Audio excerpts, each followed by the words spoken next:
Hey everybody, welcome to Gauntlet Comics Summer Crossover, Masters of Umdaar, Fragments of Futures Past. This is a game that was organized through the Gauntlet, that's gauntlet-rpg.com. It will be done under the auspices of the Gauntlet Community Code of Conduct and the Gauntlet tools of the table, including safety tools of various sorts. The particulars I use here are lines, veils, wishes, and the X card, and we'll go into those a little bit later. By way of introduction, my name is Chris Newton. I'll be the facilitator / GM of this game, which is Masters of Umdaar, which is organized under the Fate Accelerated rules published by Evil Hat Productions. Our other players are folks that have signed up to play this game through the Gauntlet's Hangout site, and I'll let each of them introduce themselves. First off, I'm Chris, as I said. I use he, him pronouns, and I'll try and go through and let each person introduce themselves clockwise on my screen, which will be meaningless to everybody else, I'm sure, but it helps me kind of keep track of where I am here. So first, I'll ask Stephen if you could introduce yourself, and if you have anything you'd like to tell us about project-wise, feel free to do so, and go ahead. Yeah, hey there, I'm Steven, he, him. I have absolutely nothing in my life project-wise, so I am just here in the Gauntlet. Hey everyone. Thanks, Stephen. Puckett, would you be willing to introduce yourself, and if you got anything going on that you'd like to tell everybody about, feel free to do so. Hi there, I'm Puckett. I use he, him pronouns. I am currently accompanied by a napping cat, and that's about what's going on right now. We will do our best not to disturb said cat. Joe, if you could tell us about yourself and any projects you've got going on. Joe, my pronouns are they, them.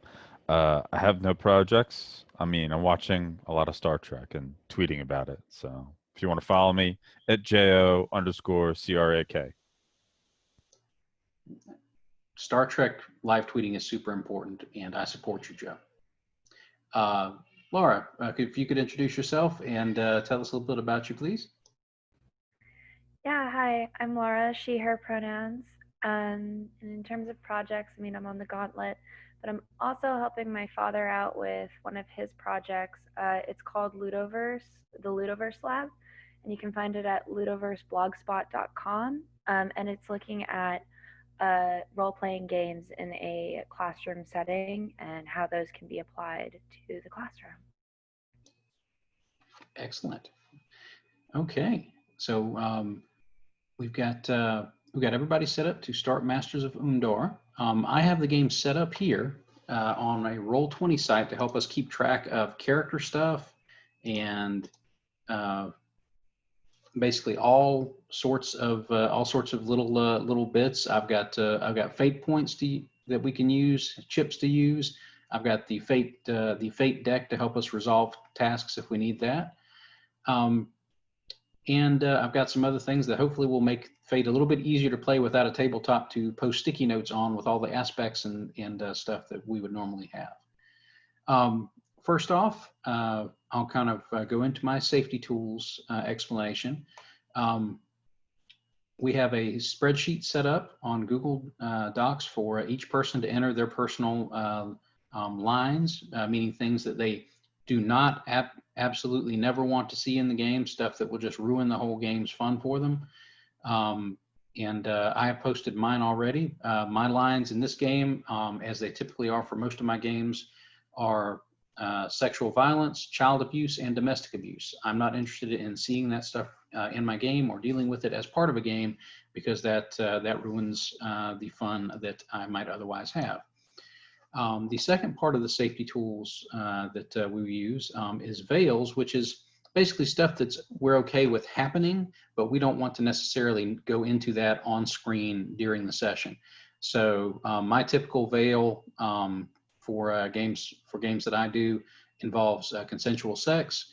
The characters are, for the most part, all adults and are depending on which type of character you choose to take, and they're perfectly welcome to have adult relationships. That's cool. It's, it can be fun for folks, and that's great for me.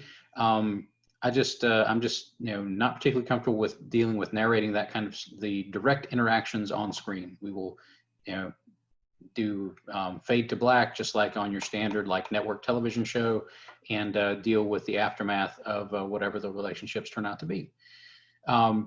And the third aspect of the safety tool sheet that I use is wishes, which is basically you all telling me exactly what you want to see in the game. My wishes that I put down so far are weird science, creepy magic, and remnants of the pre-cataclysmic past. So, I will enjoy throwing images at you of like landmarks that have been obviously broken or destroyed, or their meaning perverted or something like that. Magic that I narrate can might be creepy, like creepy magic, like ghost stuff, that sort of thing, and like all will have this sort of like a post-apocalyptic sort of horror element to it. That's kind of magic that I'm interested in throwing out there right now. And and folks, that will also be informed by the lines and veils that we see. So if there's a part that I get into that I think might be part of something that I think might be fun, and it's something that you don't want me to go into, we'll use the X card to catch that immediately. Let me know that that's not something we want to see, and I will backtrack and go in a different direction. I'll ask each of y'all to throw down the stuff on the spreadsheet that you want in each of those categories. If something new comes up or unexpected comes up during the game, we will use the X card to catch it and deal with it right then, and excise that content from the game so that we can all have a great time here at our virtual tabletop. Does anyone have any questions about the safety tools as I've laid them out here, or any questions about how to access the spreadsheet or where to find the safety tools on our Roll20 site? Okay. Okay, good. All right. So we go into how we're going to do all of this fun stuff here. All right. First off, about this particular game, Masters of Umdaar is kind of a planetary romance, and I've added the sort of post-apocalyptic spin to that as a part of our summer crossover with Gauntlet Comics. We're going to be playing in a future that came about because the Gauntleteer, a golden age hero who has been through various incarnations in each of the great comic book eras, from the Golden Age, the Silver Age, Bronze Age, Iron Age, up into the modern age of comics. Each one with a different type of character involved, but all of them share a power set and an attachment to some sort of protocosmic device or entity called the Gauntlet. And part of this event is that the Gauntleteer and the Gauntlet itself have been removed and excised from the main timeline in Gauntlet Comics by some sort of evil entity or force, and we all have to figure out how to fix that and how to recover the Gauntleteer from wherever they have been taken to, hidden, tied up, banished to, kidnapped to, whatever happened. In this particular instance, you all are operating in a future where the Gauntleteer disappeared, and you are dealing with the cataclysmic consequences of that disappearance, which has left this post-apocalyptic Earth. The kind of things that have come about are your standard like post-apocalyptic sort of things you might see in old comics like Commandi, The Last Boy on Earth, maybe a few of the cartoons like Thundar the Barbarian from the 1980s. And maybe even weirder stuff like from the modern age of cartoons like Adventure Time, because that's post-apocalyptic too, although it's just a little bit different type of apocalypse. And maybe Herculoids too, Puckett. I saw that in the chat. I'm not quite sure. I was never quite sure what their apocalypse was, but it seemed like there had been one. But basically, any sort of like far future, like comic book character is perfectly permissible. You can be a time lost superhero from the modern age of Gauntlet Comics who has been tossed here and who is trying to find out a way to fix this future and make their way back to the real time, to their real timeline for them. You could be a native to this particular timeline who wants to build a better world, and that's going to involve basically claiming these lost artifacts and hopefully fixing the timeline again. And that oh yes, you're right, Joe. I'd also mentioned She-Ra, the newer series, which isn't quite post-apocalypse as I understand it, but it gives a lot of the same aesthetics that I think I'm going for, like a lot of just strange and partially understood technology, super heroic stuff, people with different powers, and strange things going on. But also, as an element of this, there is a lot of hope involved in this particular situation, because you are all heroes and you are all going to do your best to fix this. The Masters of Umdaar is done in Fate Accelerated. Fate Accelerated is a system that has you build your characters based on aspects. Each of you will choose an aspect for your character representing basically their high concept, like their defining elements as a character. For instance, if you end up playing like a time lost superhero, like say and I'm going to show my age here, like say Cable from X-Force and X-Men, who basically went back in time to try and fix the future. Like if you're playing that type of character, your high concept might be time lost superhero who is here to fix the future and save the past, kind of thing. That might be your high concept. Maybe you might feel fewer words than that, hopefully, because that was way too long for me, for an actual like written aspect. But if that's your high concept, that would define kind of who your character is and how they interact with the world. Your character will also have an aspect called motivation, which is basically, what's the reason you get involved in this? What caused you to journey out and try to involve yourself in the fate of this lost world? What makes you think you can fix it, or what makes you think you should fix it? Motivation is the aspect that's most likely to really get your character into trouble. Like it's the thing that drives you out of your house in the morning to go out and cause trouble for the bad guys and get good things done for everybody. The other aspects your character have can be a variety of things, and we'll go into those. They can be personal traits, like your character having a terrible temper. They can be social connections, like daughter of the high priestess of the moon or something like that. They can be like related to a particular item that your character possesses, like say if your character is carrying around the sword of the sword of the last Ronin or something, something similar super cool. That can be an aspect, and each aspect you have is something that can cause you trouble, which means it can get you extra fate points to use, or it can be something that helps you, meaning that it can give you a bonus to particular roles when you're in the game, and that would apply. So to go into how we come up with all of this stuff, I have a kind of a quick timeline based on the character creation rules in Masters of Umdaar. Step 1 in character creation for Masters of Umdaar is to choose your bioform. And bioform is the fancy word in this system for basically what you are. You could be a human who carries around a lot of technological devices.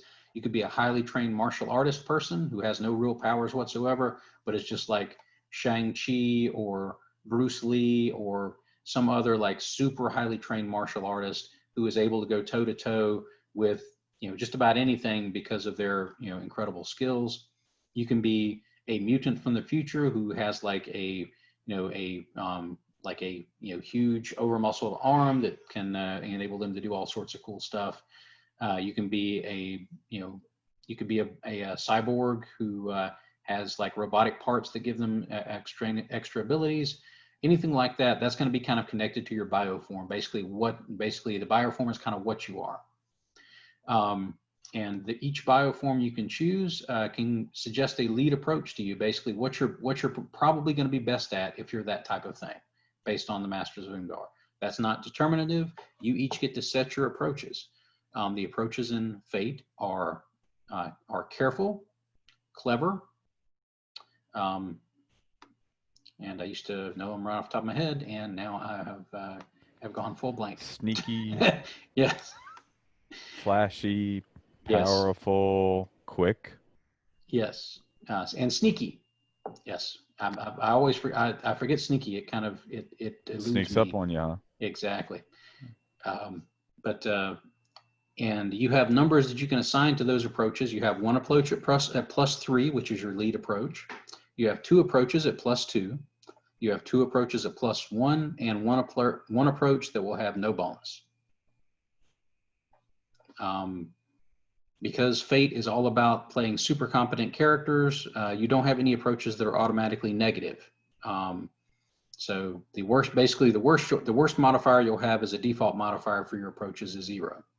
That can change based on various things that come into play during the game. Like if the bad guys kind of capitalize on some weakness you have, you might be at a negative on a particular roll, that sort of thing. But at a base, you're always going to have, at worst, a +0 as your base approach to whatever the problem is. So if we're looking through the books that I had shared with you, the Masters of Umdaar Bioform list, any of those are available, as are any other bioform or idea for a character that you have.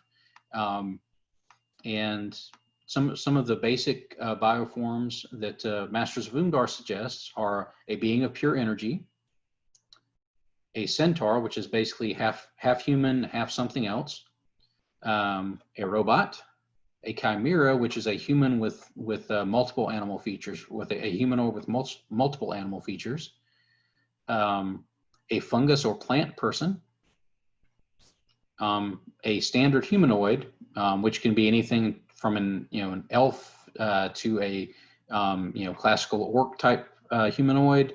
Basically anything that's roughly humanoid in structure, that's not like some sort of animal hybrid, because that's what they count as the other things. A muta warrior, which is some sort of mutated beast that's been turned into an anthropomorphic person.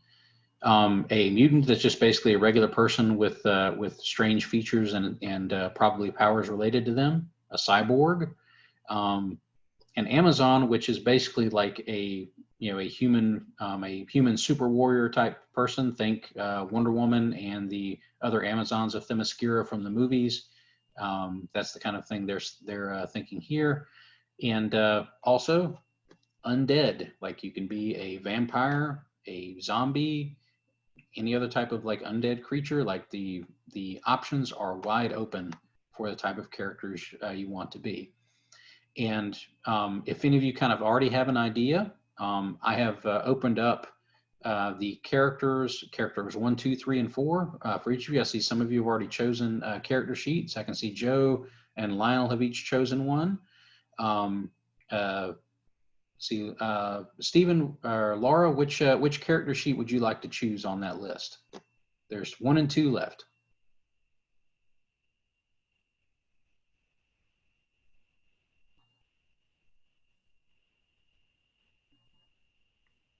I can take 1 if that's okay. Okay, I think that'll be reasonable. Stephen, then you would choose character number 2.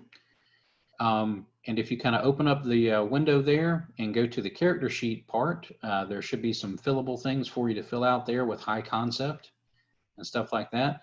Would anyone like to go through and roll up their bioform? Or does everybody kind of have an idea of something they'd like to kind of start off with?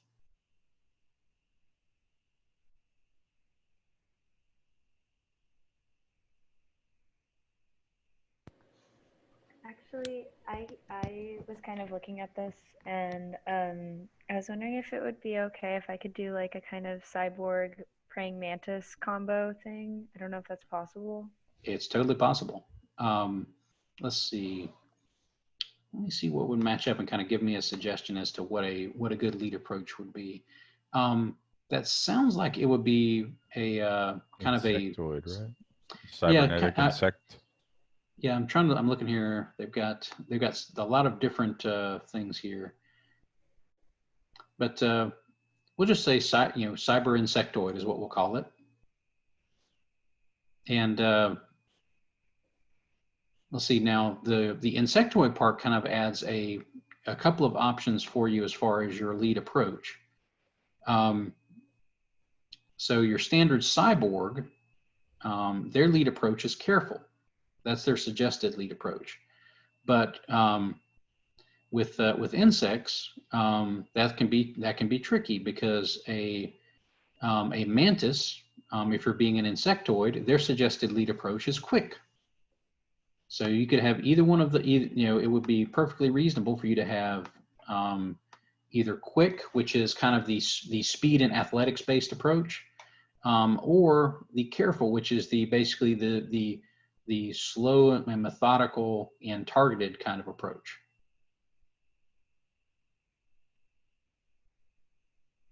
Which of those things do you think your mantis cyborg would really specialize in, like the athletics, like movement and speed and that sort of thing, or the slow, careful ambush? I'm liking the idea of a slow, careful ambush. Okay. Okay, so it seems like your +3 approach would be careful then. So if you can if you toggle that particular approach, it should let you adjust it up to +3.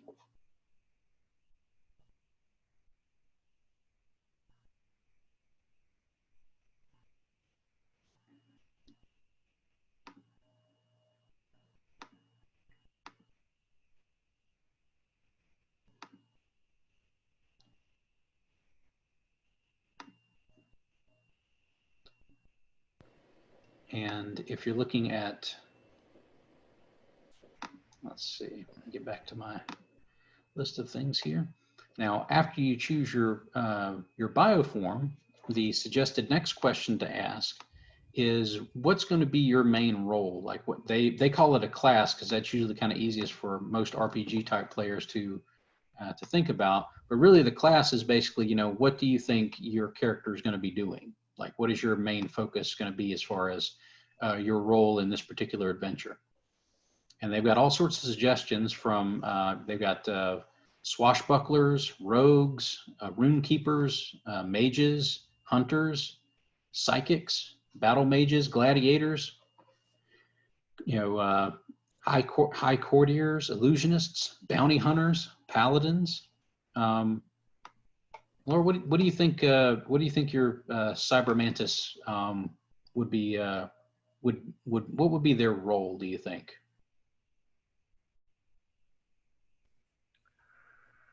I'm not totally sure yet. Okay. Okay. We can kind of think about that. Is the cyborg mantis is there a human feature involved, or is it basically like a praying mantis insectoid person who is cybernetically enhanced, and there's nothing really directly human about them? So I'm kind of thinking that I want them to have a mantis head, and then the kind of those front claws the mantis has, but then the rest, yeah, but then the rest of it's like that cyborg kind of humanoid body type. Okay. But I think that there is something at least emotionally human about this individual. Okay. Is it something where basically the mantis people are, for the purposes of fictional positioning, they're basically people, like they react like a person would. There's nothing innately alien about their mentality, like you might expect if they were like completely insectoid. Yeah, no, I think that it's mostly a human mentality, but I think that I'm wondering if it's something like I think there are slight differences just culturally, right? That make them a little bit different. Okay, so they've got different customs, a different culture, but they have points of relation to humans that so that they can understand and relate to humans. When if a human talks about family, the mantis understands that they mean this thing. Yes. Okay. Now, is the cyborg part of their body like part of their natural structure? Like, would they normally be like a bipedal thing, or or in their normal body structure, should they have like the full like 6 legs and everything? And this cybernetic 2-leg thing they consider to be strange and unsettling. Yeah, the cybernetic stuff is a little out there. I think that my character is kind of a little weird. Okay, so they're kind of weirded out by the cybernetics that they've had to take on. Do you think at this point, do you have an idea of kind of what motivated them to take on the cybernetics, or did something happen to them that kind of forced the cybernetics option like onto them, like an accident or something like, or an attack by somebody else, and they had to get emergency medical help, and that led to the cybernetics? What do you have an idea about kind of what led to that part of them?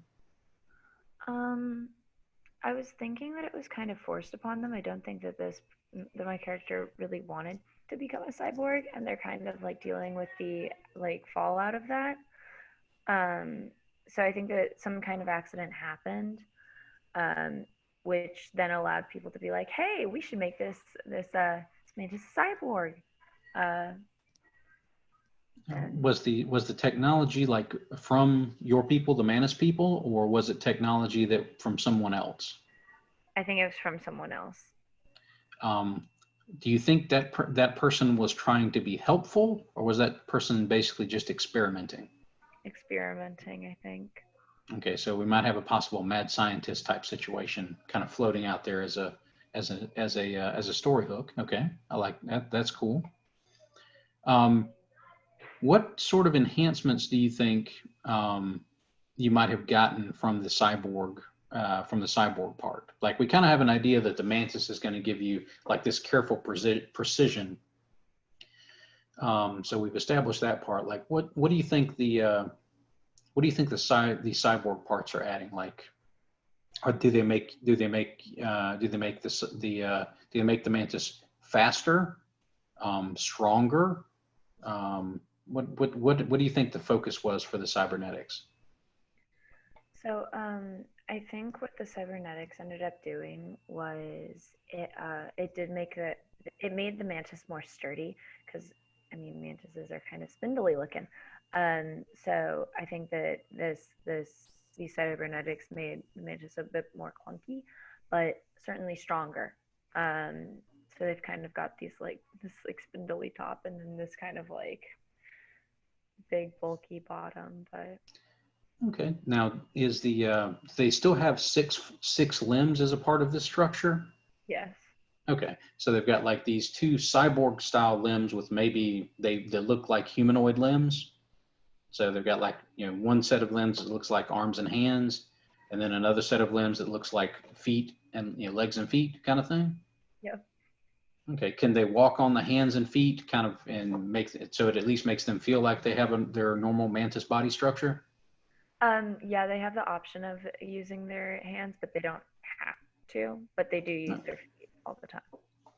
Okay. All right. So it sounds like one of your secondary approaches, at least, would probably be forceful, since the cybernetics basically made you stronger and sturdier. Does that sound reasonable? Yeah, no, that sounds legit. Okay. Let's see. Let me see if we can have a couple other options here. Now, the next thing that might kind of inform us as to what other approaches might be good for you to focus on are what sort of abilities do you think that the mantis, your mantis has? Like, were they a psychic or a magic user of some sort before the accident led to them to take on the cybernetics, and they still have those abilities? Or were they equipped with like cybernetic weaponry when they got cybered up, so that they have like a lot of built-in like weapon mounts and things like that? Yeah, so I think I like the idea of my mantis being very much in tune with the world around it. So I think that it had this almost like sort of like premonition like ability. Like they could sense things before they even happened. Whether that's magic or just mantis abilities, I don't know. Well, But it could be a little bit of both. That sort of, so we want so we might want a kind of danger sensibility. There is a stunt for that, which is one, and the stunt is one of the other special things that your characters can take in as a part of Fate character creation. And a stunt gives you a particular special ability or bonus that comes into play whenever you encounter the situation that it involves. So if and we can probably say that was something that was native to your character before the cybernetics appeared, right? Yeah. That was something you kind of had going before the accident. So let me take a look at that. I remember that being in the list of abilities here.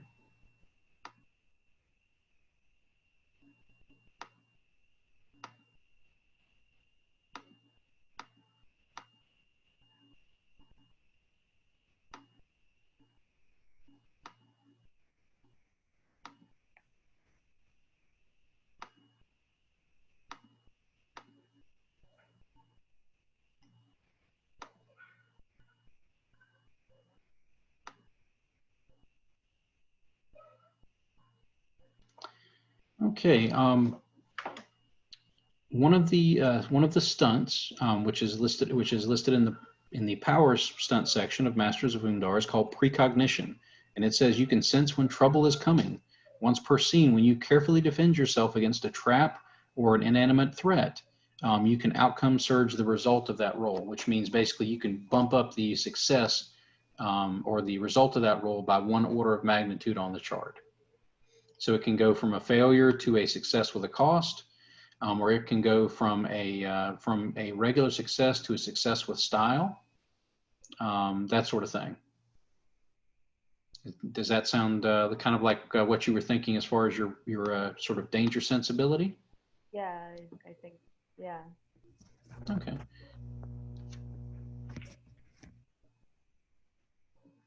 And that danger sensibility is kind of tied into your careful approach, which is good because your careful approach is +3. So that makes that particular stunt pretty darn effective for you. What other cybernetic let's start with your mantis side for a minute. We got the precognition, kind of, you had this sort of psychic or mystical sense of some sort that lets you kind of be aware of danger before it occurred, kind of thing.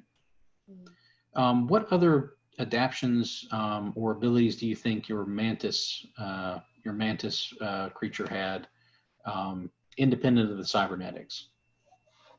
I feel like mantis people are probably pretty like empathetic, I guess, but not so much as in like, I mean, like they were aware of other people's emotions, maybe not totally able to understand them, but they could like, yeah, I don't know, pick up disturbances in their auras. Okay.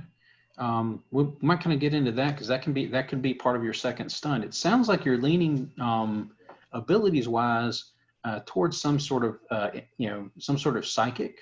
That kind of sounds like the sort of general idea you're leaning towards. Does that sound fair? Yeah, that sounds legit. Okay. Let me take a look. They do have some suggested kind of approaches to focus on if you're going with like a psychic or a sensitive, and you're already kind of part way there. The cybernetic side actually kind of switched you around to to put forceful in your +2 approaches, which is good.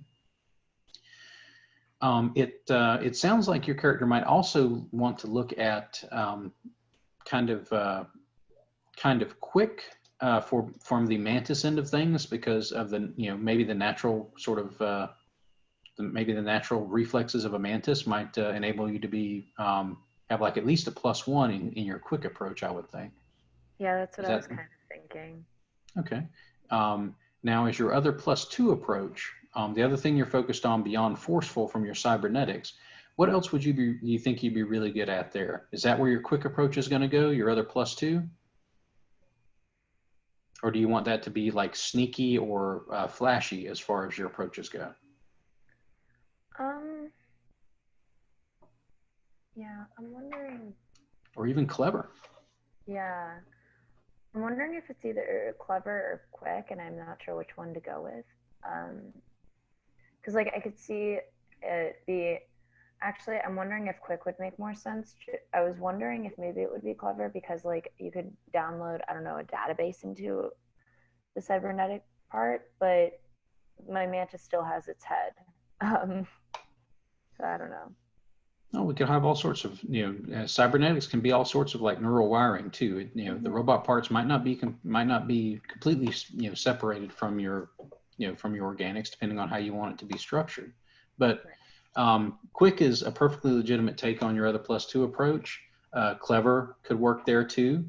If your character specializes in doing things that are, finding solutions to problems that are based on, quick thinking and just sort of general smarts. The quick approach, as I said before, is kind of an athletic approach. Like it's speed and that sort of stuff. Let's see. Flashy is basically kind of doing things to draw attention. Sometimes that's kind of a social approach. Basically, you're trying to draw attention and get attention and hold attention, that kind of thing. And sneaky is the other one because mantises are naturally sneaky. That's one of the ways that they catch their prey in the regular world. So that could be something that you could be getting from your mantis side as well. What do you think the mantis's worst approach would be? Like, what are they terrible at? I really think that they're going to be terrible at like social interaction. Sounds like flashy would be your +0 approach then. Yeah. Like, not that flashy is only dedicated to social stuff, but it tends to be the, look at me kind of approach. Yeah. No, I don't think that is my character. Okay. So what would be your other +2 approach, do you think? Are you going to leave it are you going to put quick on there as your other +2 with forceful? Or is it going to be clever? Or sneaky? I think that I'm going to lean with, I think I'm going to go with clever. Okay, so that will leave quick and sneaky both at +1, which means you're not bad at them, but they're not your best talents either. So I think that's pretty reasonable. Now on your other stunts, you get they suggest you take 2 stunts. We've already kind of got the precognition as one of your 2 stunts. Let's see some other possible stunts that they have in this list, and this isn't exhaustive by any stretch of the imagination. You can come up with your own stunts as well if you have an idea. You mentioned empathy before, which is kind of another psychic thing. You could also have some sort of other ability that kind of takes advantage of your mantis side.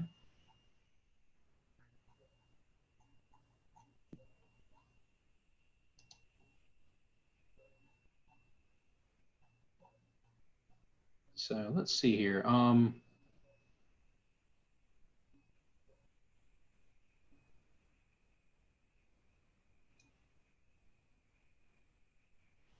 They don't really have empathy as necessarily ability to a sense emotion kind of ability.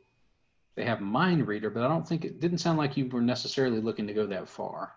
Yeah, it's not quite that. I mean, Yeah, but mind reader is also just like a capacity to read and like manipulate people, because its ability is more about knowing what traits they have and then being able to like basically it's a move for like knowing what aspects other characters have. Not necessarily like knowing what their thoughts are. And that is a perfectly legitimate way to have the mind control work in this if that's the way you'd like it to go. In fact, you can just tell me, well, I don't get specific thoughts, but I can always tell how somebody's feeling about stuff. Like, you can define that however you want to define it. Okay, yeah. Okay, so mind reading would be your other one. We'll just go with what it lists here, and you can, and when we get into the actual fictional descriptions of what you detect, you can kind of tell me what you're looking for and how you want it to feel, and I'll kind of focus on narrating things on the GM side based on that.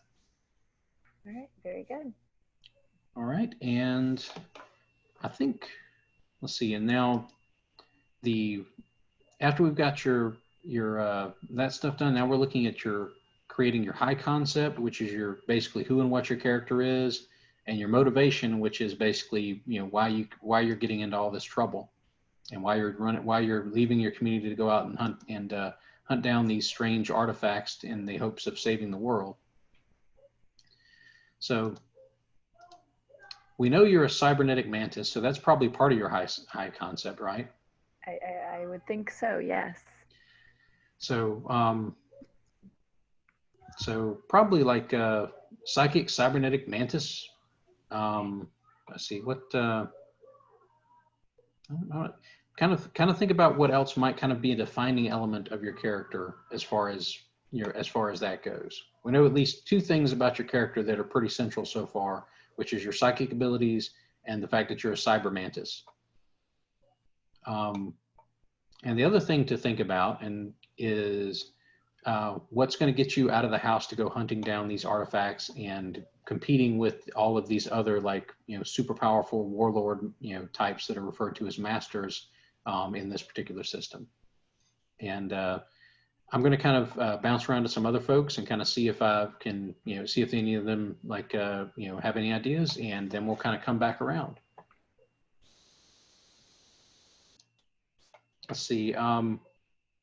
Joe or Puckett, you guys have any kind of questions or clarifications you might need right quick? Oh, Stephen, you're back too. Any kind of questions or clarifications you guys might need as far as what you're running with? I did have an idea, but I kind of wanted to check about, like, so when this whole like crossover event, like, is this like a totally different timeline, or is it more like the Gauntleteer and the Gauntlet have like specifically been excised, like kind of one of those situations where everything's the same but they're just missing at like the present day, and then it proceeds on that dark course? Yeah, it's the best I can answer that is basically it's a comic book timeline. Basically, the way the event is structured so far, each comic book era had a Gauntleteer associated with it. Like the original Gauntleteer was the Golden Age, like, you know, Golden Age Superman sort of hero who had the you know, the Gauntlet.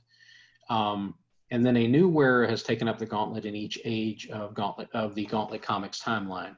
And what happened as part of the event is that the Gauntleteer of each of those timelines and the Gauntlet itself were just excised from history, and only a handful of people remembered them until whatever happened in those timelines was resolved. Okay. Where we are, we're happening because as a result of that, as a result of the Gauntleteer being excised, this is a future that came about.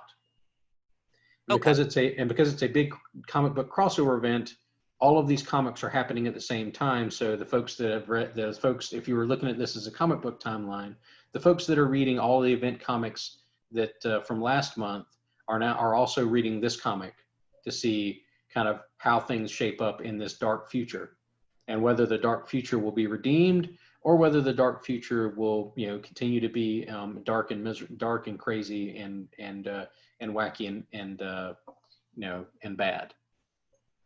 So we're kind of basically in this part, the Gauntleteer, we're dealing with what would have happened if the Gauntleteer was never saved in any of the previous timelines. Okay. So so I also want to clarify about the sheet here. Instead of trouble, do we have the motivation aspect now? Okay. Right. And there's just not, in spite of the fact that Evil Hat has licensed Masters of Umdaar to Roll20 specifically, like there's a module of stuff for Masters of Umdaar, which includes all these little graphics and things like that. They never actually created the actual sheet to say motivation. And I am not nearly technically proficient enough to go in there and alter their existing character sheet structure. And I didn't want to try and recreate the wheel by creating a whole new character sheet. So where it says high concept, that's our high concept. The trouble is the motivation. I'm not sure why Okay. they changed that. Honestly, it doesn't seem to, help a whole lot. And then of course you can choose, at least one other aspect, a personal aspect, and then each character will have a shared aspect, basically something that connects you socially or emotionally or some other way to one of the other characters, or maybe all the other characters. So in addition to your high concept and your motivation, you'll have a personal aspect about you and a shared aspect, which will connect you with somebody else. So you should have 4 aspects in total by the time we're finished up with the character creation. Let's see, Joe, did you have any questions about how things were working or what was going on? Just trying to best come up with the language to create the thing I want. Well, You know how it is with fate. I'm a like puns and song titles kind of aspect creator. So I feel your pain there.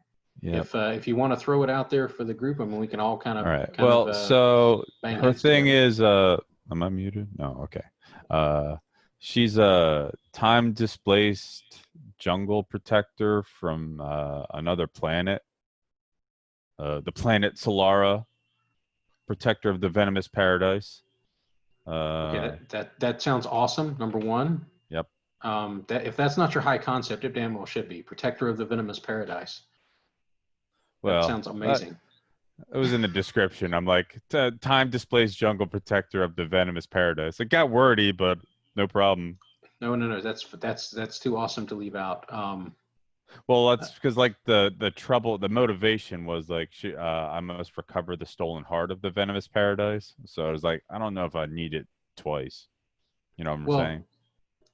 Your motivation could definitely involve recovering the heart. That sounds reasonable. And that sounds like a big answer to one of my questions later on. So I'm definitely cool with that motivation. Cool. We just got to figure out if you want to trim down the wording and give yourself. If you're good with it, I'm good with it. It's not. I don't have to write it on a piece of paper, so it's pretty easy. Yeah, that's perfectly cool. And if something changes, like at the end of every single session of Fate, you always hit a minor milestone, which means you can change anything that's on your character sheet to whatever else you need it to be, because the game is designed to be fun. And if a part of your character sheet's not being fun or is interfering with your fun, then at the end of every single session, we have the option of switching it up to make sure that everybody's having a good time. Yeah, so approach-wise, here's what I got. I went with Careful 0, not very careful. Clever 3, because she's well-trained. She knows how to fight, usually unarmed, like wrestling beasts or poachers or hunters or whatever, of all types. Flashy 1, Forceful 1, Quick 2, Sneaky 2. I like that you went with clever as the wrestling approach. Like that sounds like a really fun way to describe your various stuff. Yeah. And how you're going to do it, because I'm still old school enough to when I think wrestling, I think of like muscle people throwing other muscle people around, because I'm old. But I like the sort of new school clever style of wrestling. Like I can't wait to see how that works out. Also, like I could probably pull it up as the background, like the art concept that inspired me.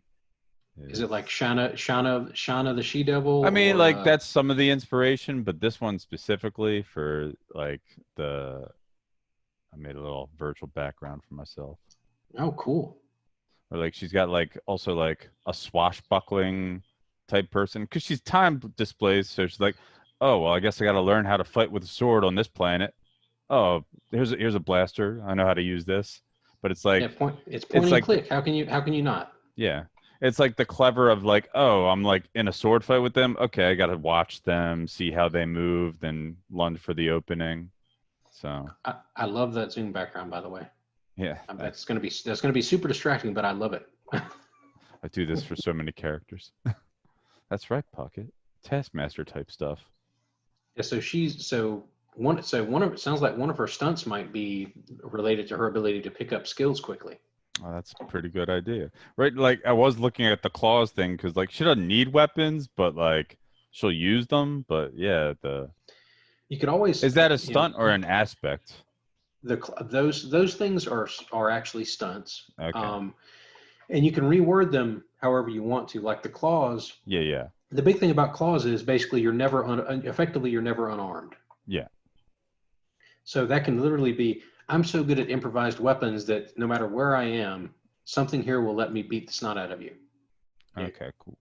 I mean, that's a perfectly legit way to word the sort of claws ability, and it's a fictional positioning thing.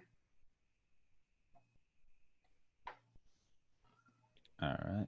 Yeah, because I was thinking of like the Taskmaster idea. That could have been there's the relationship aspect that we have to make, and there's the other aspect, the The shared person. one. So that's The kind of, shit. I call it the social aspect, basically the thing that connects you to the other players and their characters. But then there's the personal aspect.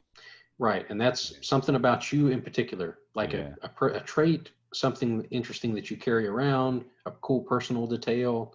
So that's why I was thinking like the Taskmaster thing could be like that as that aspect of like, oh, like because it's like you spend fate point to tag the aspect and gives you a +2 or lets you re-roll, right? Exactly. So It yeah. can also let you, depending on the situation, old school fate would let you basically use it to declare a situational aspect, kind of like, because I am this kind of person, like I'm never unarmed, like kind of thing. So Cool. it used to be like if you spent the fate point, like that could be the situation. It's like, aha, well, you thought I was unarmed, but you see, I have this dagger, kind of thing. Like that would be a standard James Bond kind of thing. It's like, well, I'm James Bond. Of course, I have a laser pen in my coat pocket. Kind of that you can definitely do that sort of thing with it.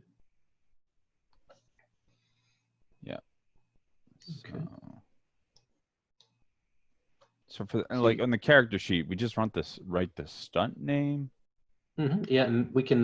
You can also, like, if you tap that Oh, little there's the arrow that's expand. to the Yeah. right, Okay. Yeah. I right, was and like, you can copy and paste it in there pretty easily. That's how I did it for some of my like quick and easy sample characters that I came up with. all right. Let's see how to reword it. Yeah, I think the critical part of claws is basically you're never unarmed.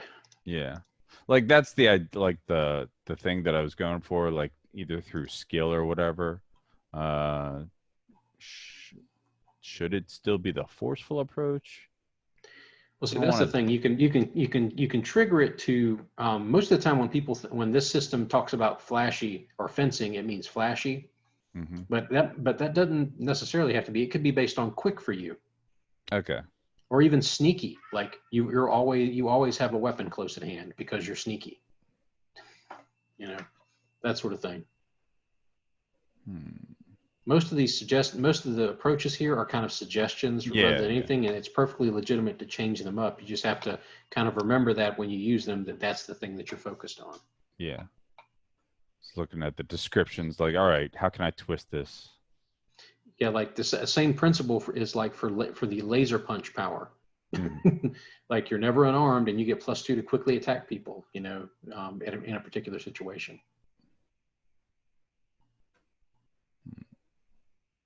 Right. Just gotta think of cool names for them. It's the hard part. Cool names are always tricky. Let's see. Let's see, Stephen or Puckett, did you guys have any questions? Puckett, I know you're trying to work up Lionel. That might be the trickiest character concept to really plug in here. Stephen already unmuted, so it looks like he's got a question. Oh, okay. Stephen? No, I just want to let you know that I think I'm mostly along in my character creation. Okay. Let's see. I'll take a look here and see if there's anything any questions I have about it. Ooh, Gauntlet bot out of time. Okay, what is a Gauntlet bot? That's my first question. That sounds amazing. I was just kind of thinking of like that like I was just kind of thinking with the whole Gauntleteer missing and then being the kind of stand-in to like DC's Superman in this setting. I was just kind of thinking of the fact that Superman would just have these inexplicable robots that he would just have around on his in his base, and they would just be like these guards that he just got from somewhere at some point, and now they're just guarding his secret sanctum. And I was just kind of thinking of the idea of just playing one of those guards that's just wandering this post-apocalyptic wasteland, like looking for the lost like Gauntleteer sanctum. Okay, so so your character might maybe along with Lionel, who is also time lost, if I'm understanding Puckett's situation correctly, you might actually specifically remember the Gauntleteer themselves, as opposed to like remembering this legend. So you might actually have specific memories that you could that you could relate. So that sounds pretty cool. I like that. I remember if you Sir, he wanted his tea with cream. Exactly, or another angle you could entertain if you kind of feel like the hold on just a second.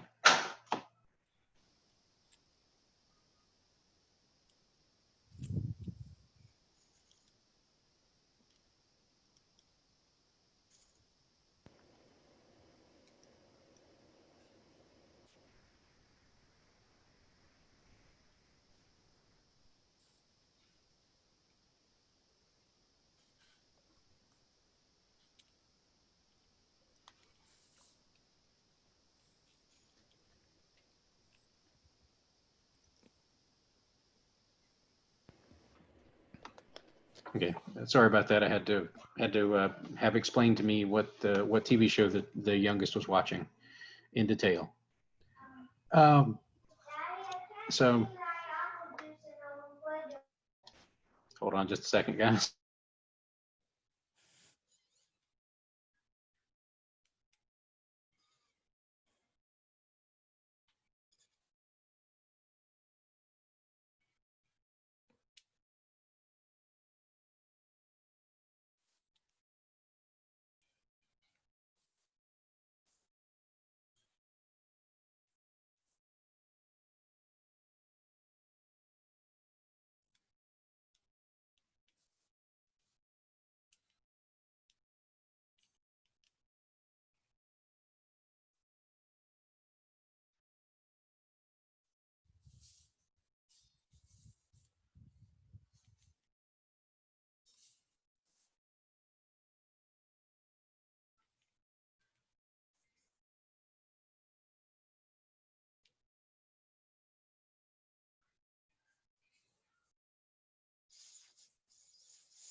Okay.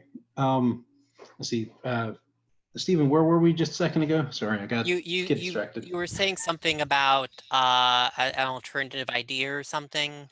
Oh, one other thing, if you don't think the Gauntleteer themselves specifically built you, you could have been built by any number of other entities, kind of like what happened with some of those robot Supermen. Like there was at least one robot Superman that was built by somebody that was evil.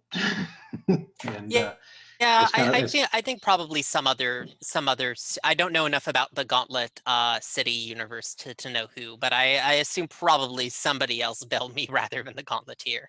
Okay, so and we can kind of leave that sort of floating up in the air if you want to bring that up as part of like a revelation later on when you have an idea, because it could be literally anybody. It could be somebody brand new that we don't even know about yet, because the Gauntlet Comics universe is like a less than a year old. So we have not remotely filled everything out yet, and I hope we never do. Because we're always creating new stuff, and we're going to create a lot of new stuff here that has never shown up in Gauntlet Comics before, and so we're going to be chunks of that wiki will come right out of our game. So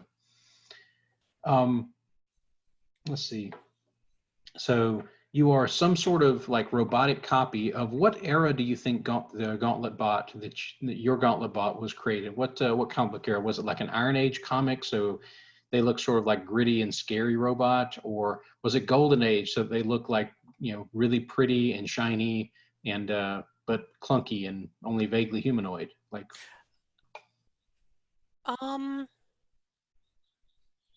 Yeah, I think Golden Age, like the aspect I'm going with is outdated and proud. okay, Um, so we're looking like looking at a sort of a metal men sort of look, like oh a, yeah, you know, man, I have treads. Yes. so shiny, probably still shiny, and cool looking, but also kind of retro. Yeah. Okay, I mean, I think that's pretty darn cool. Powers wise, what were you looking at as far as what your abilities were, like I stunt think wise? for stunts, I took energy beams and super strong. Those work just like the standard Gauntletier. That's one of the standard power sets. They're kind of Superman-ish with blasts and super strength, so that works pretty darn well. Okay. Did you have any questions about how any of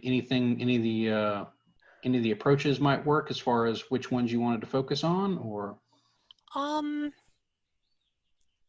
No, I've been wavering between taking careful or forceful as my +3, but I think that's like I more or less get what the others are about. Yeah, careful. Careful is, and that would be a tricky part, I think, with actually Superman, is like figuring out which one of those two would be really Superman's focus, because logistically, like, Superman's abilities are all about, you know, strategic application of force. Like, he's basically a hammer. He's big, he's strong, and he hits hard. But another big part of Superman's character is that he's also ridiculously careful about what he's doing. He has to think about every single thing he does. Like, you know, how hard can I hit this thing and not like bring this building down, kind of situation. So I think that's a legitimate question, as to if your character isn't so focused on being careful like a standard Superman style character would be. Like, say, robot wise, they're not thinking about about keeping things safe. No, yeah, I'm thinking probably more careful, if only because they like to keep things tidy. Okay, that's perfectly reasonable.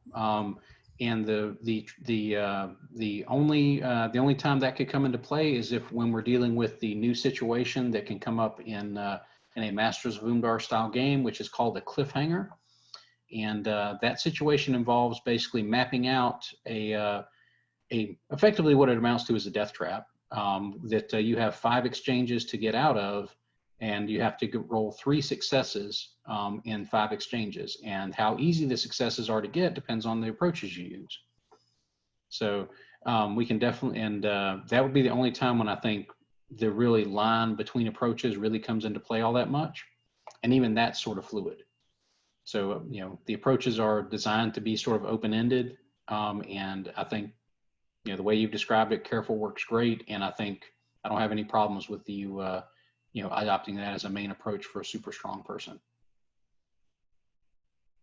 See, the energy blasts, what ability did those come off of? I can't remember off the top of my head. Are those quick or forceful? Forceful and flashy. Okay. Which one did you go with, as far as your particular choice of approach with that? Oh,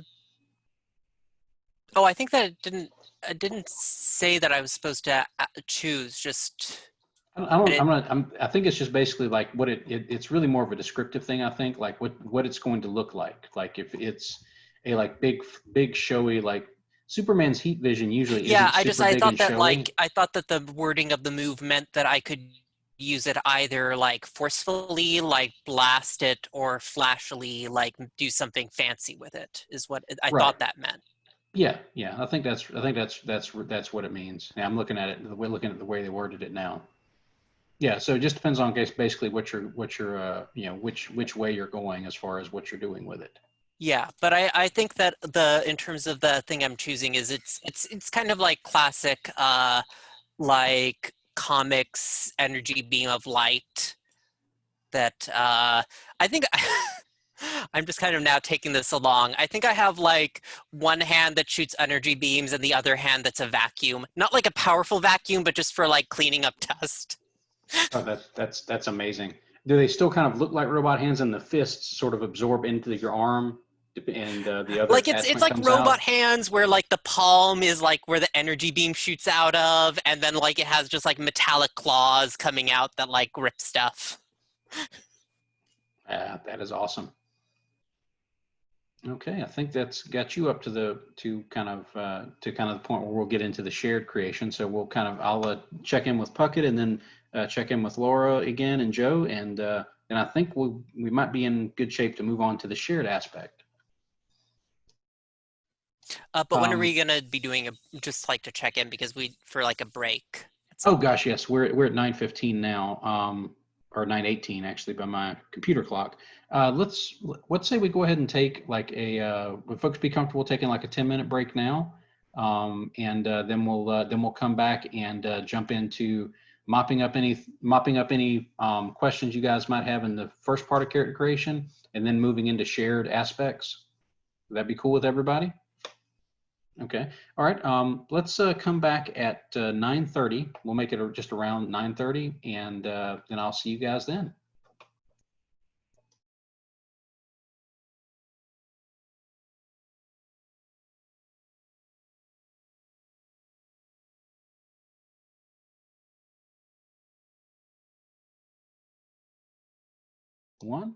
And we're back. Let's see. When we left, I think we were moving to check in, I believe, with Puckett to see how Lionel is coming, or old man Lionel, or old thing Lionel, or what? Basically, the idea that I have for it is Old Man Logan, but Lionel. And I'm not sure Lionel can be as dark and miserable as Old Man Logan was. Maybe I'm misremembering Lionel.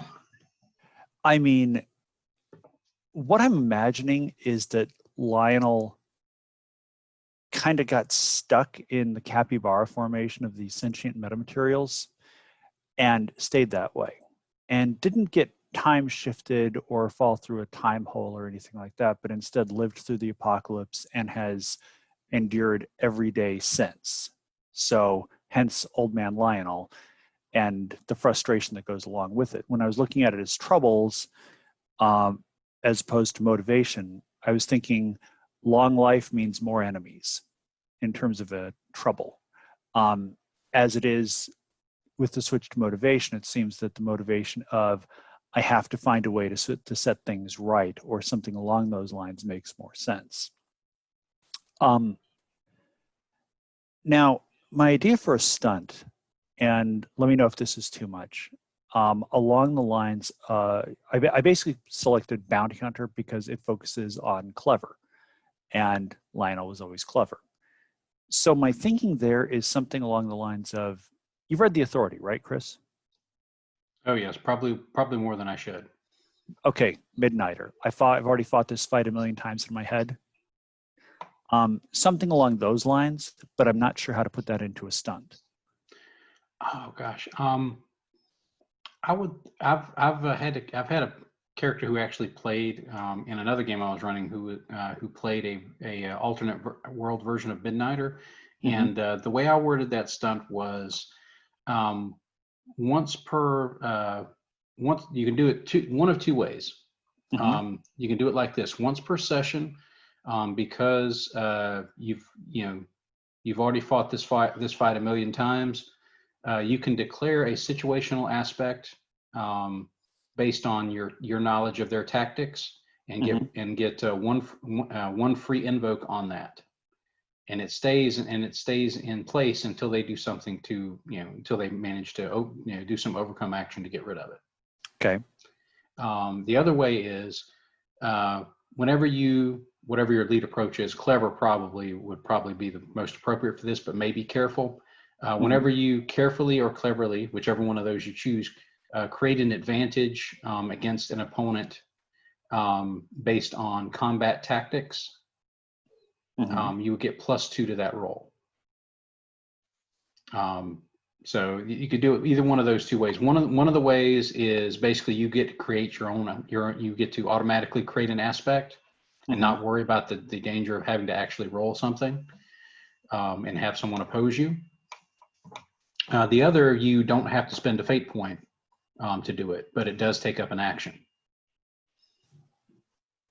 So it was kind of a trade-off as to which way they wanted to go, whether they wanted something that they would always have to roll and use an action to do. Basically, you take up an exchange to do that, or whether you wanted something that just like you could just say, yeah, I've already fought this fight a million times. I know what his tactics are, and here. And it's just that, and we create a situation aspect and drop it on the map, and you can tap it once for free, and after that you can pay fate points to do it until they do something to change that aspect. Let's go ahead and do that one. Okay. The way I would word it is once per session, because I've fought this fight a million times, I can create a situational aspect based on a single opponent's combat tactics and tag it once for free. Okay. Or invoke it once for free. Sorry. Okay. And then what, go through that with me again, because I didn't actually have the description down. Oh, okay. Once per session,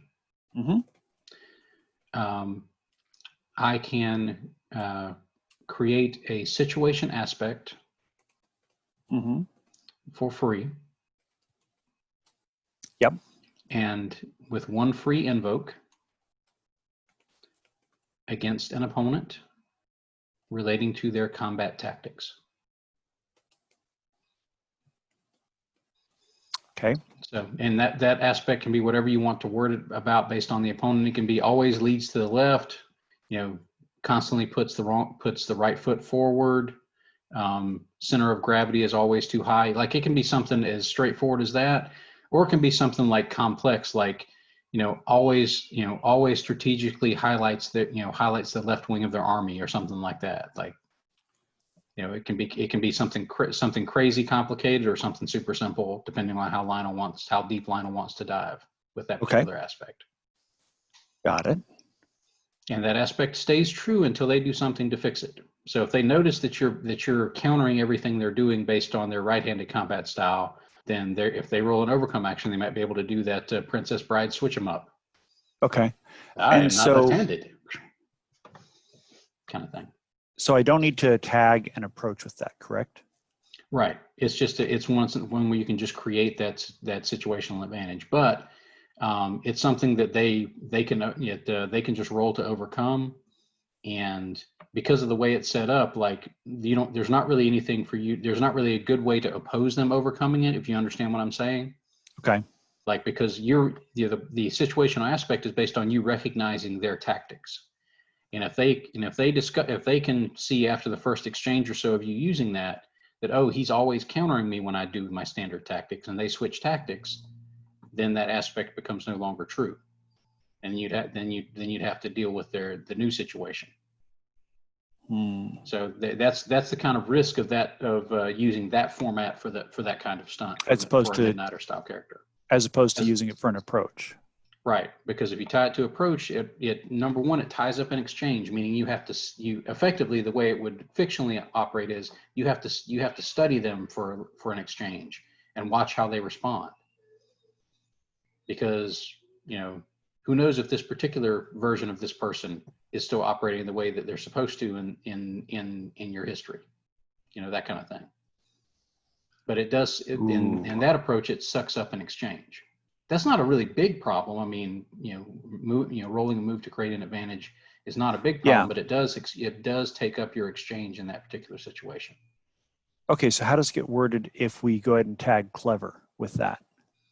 Okay, so if we want to word it to where you're basically having to actually make a create an advantage action. Okay, whenever you cleverly create an advantage based on an opponent's combat tactics, you get +2 to that roll. That's probably not the best wording, but that's usually the one I use because it's pretty clear. Okay. So whenever you cleverly create an advantage based on an opponent's combat tactics, take +2 forward, or add Take +2 to to that roll. Yeah, add +2 to the roll. Maybe this helps. I get +2 when I cleverly create an advantage when studying someone's tactics. Hey, that's even better. I think Joe's hit it on the Okay. head. Okay. So Joe, I get +2. What'd you say was the rest of it? When I cleverly create an advantage while studying someone's tactics. An advantage while studying someone's tactics. Okay. Yeah, I've also got like the Fate SRD open that gives examples of how to create the stunts. So Awesome. Yeah, that helps. I tried to copy and paste the more common ones, but it also helps because I'm trying to do something with flashily creating an advantage. Okay. I just created that +2 or copied and pasted that. So I'm like, oh, let's rephrase it. So it might be this.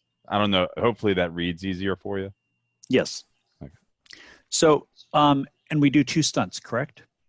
yes, you pick 2 stunts. You can make them any kind of stunts you want.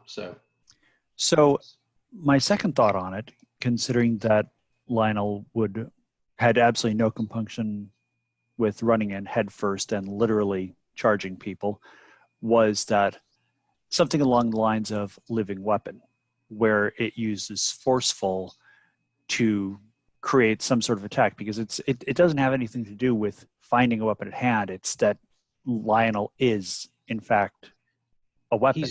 But I say he's made of weapon, isn't he? That's what that stuff was designed to be, right? It was initially considered that way, and then it just said, why should I be?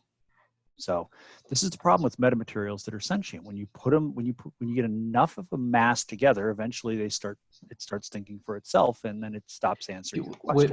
Would you think it would have reached critical mass at that point? Oh, I went too far. Sorry. Bad pun. Nice one. So yeah, my thought is along those lines. But is that too close to like kind of an Iron Fist type thing, or no? I mean, why and it wouldn't really matter if it is. If there's a couple of ways you could go about that kind of stunt. You've already got one stunt where you're creating an advantage, so I would say that you probably want to phrase this one in the forms of an attack. Okay. So is this also a +2 or a +1? This would probably be +2. Most things are. You would say something like, I get +2 to forcefully attack when I basically charge headlong at my foe or my target. So basically, it implies that you might be moving a little bit recklessly, right? And that's what's giving you part of the advantage, is that you're moving recklessly. The other part is, of course, basically you are basically bludgeoning them with your metamaterial body. So okay, and this is why I was saying old man Lionel. I've been around long enough to see just about everything and be grumpy about all of it. So I'm almost sad to see grumpy Lionel. Like, Lionel was so wholesome and wonderful. Well, that Lionel didn't live through an apocalypse and have to deal with wizards trying to suck up the rest of society and make a life worse for everybody. Perhaps this Earl Grey will make you will help calm you, Mr. Lionel. Lionel's a capybara. I will add sugar. That seems reasonable. I mean, capybaras love sugar. I thought they were just being upset at being called Mister. I was like, what?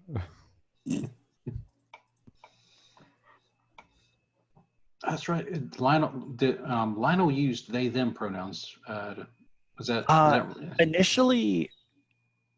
Okay, so now What's a Lionel for those that don't sorry. quite understand the description that you wrote in your character sheet? Lionel is, for me at least. Lionel is there was a mass of metamaterials that was created in a lab, and through a variety of wholly wildly improbable circumstances somehow became sentient and configured itself initially into the shape of a golden cat named Lionel. Then, after being taken out during a fight in, I don't even remember what the fight was, reconfigured itself as a capybara that had rainbow striping. Not sure why it had rainbow striping. It's just that's the way it turned out. But Lionel is a capybara that is sentient, made of a mass of sentient metamaterials that can speak and think and calculate and analyze. It's for the listeners at home or watchers. This is So, why Not I just run me, off of not vacuum just me. tubes. any questions? What's a metamaterial? Yeah, and I think that would be a good lead into kind of us doing like general character introduction, since it sounds like most people have an idea of who their character is now. I will run back around and make sure everybody's kind of picked a personal aspect, because I think that was the only thing that was really remaining for most folks. And then we'll get into like really, introducing the characters to each other, and then we can do the social aspects so we can figure out like how everybody knows each other. Does that sound cool? Okay. Let's see. Joe, did you have as far as did you have everything done up to your personal aspect? Like you had your personal aspect and power and stunts and things picked? Oh, I'm still trying to name one of the stunts, but I don't have the non-motivation, non-high concept aspects done. Okay. The only one of them that I think we want to iron out kind of before we get into the shared The aspect would be personal? right, kind of. Yeah. It sounds like, I mean, you've certainly given me enough to think of a personality attached to your character already. Just from that, the image in the background, that's just awesome. Like, is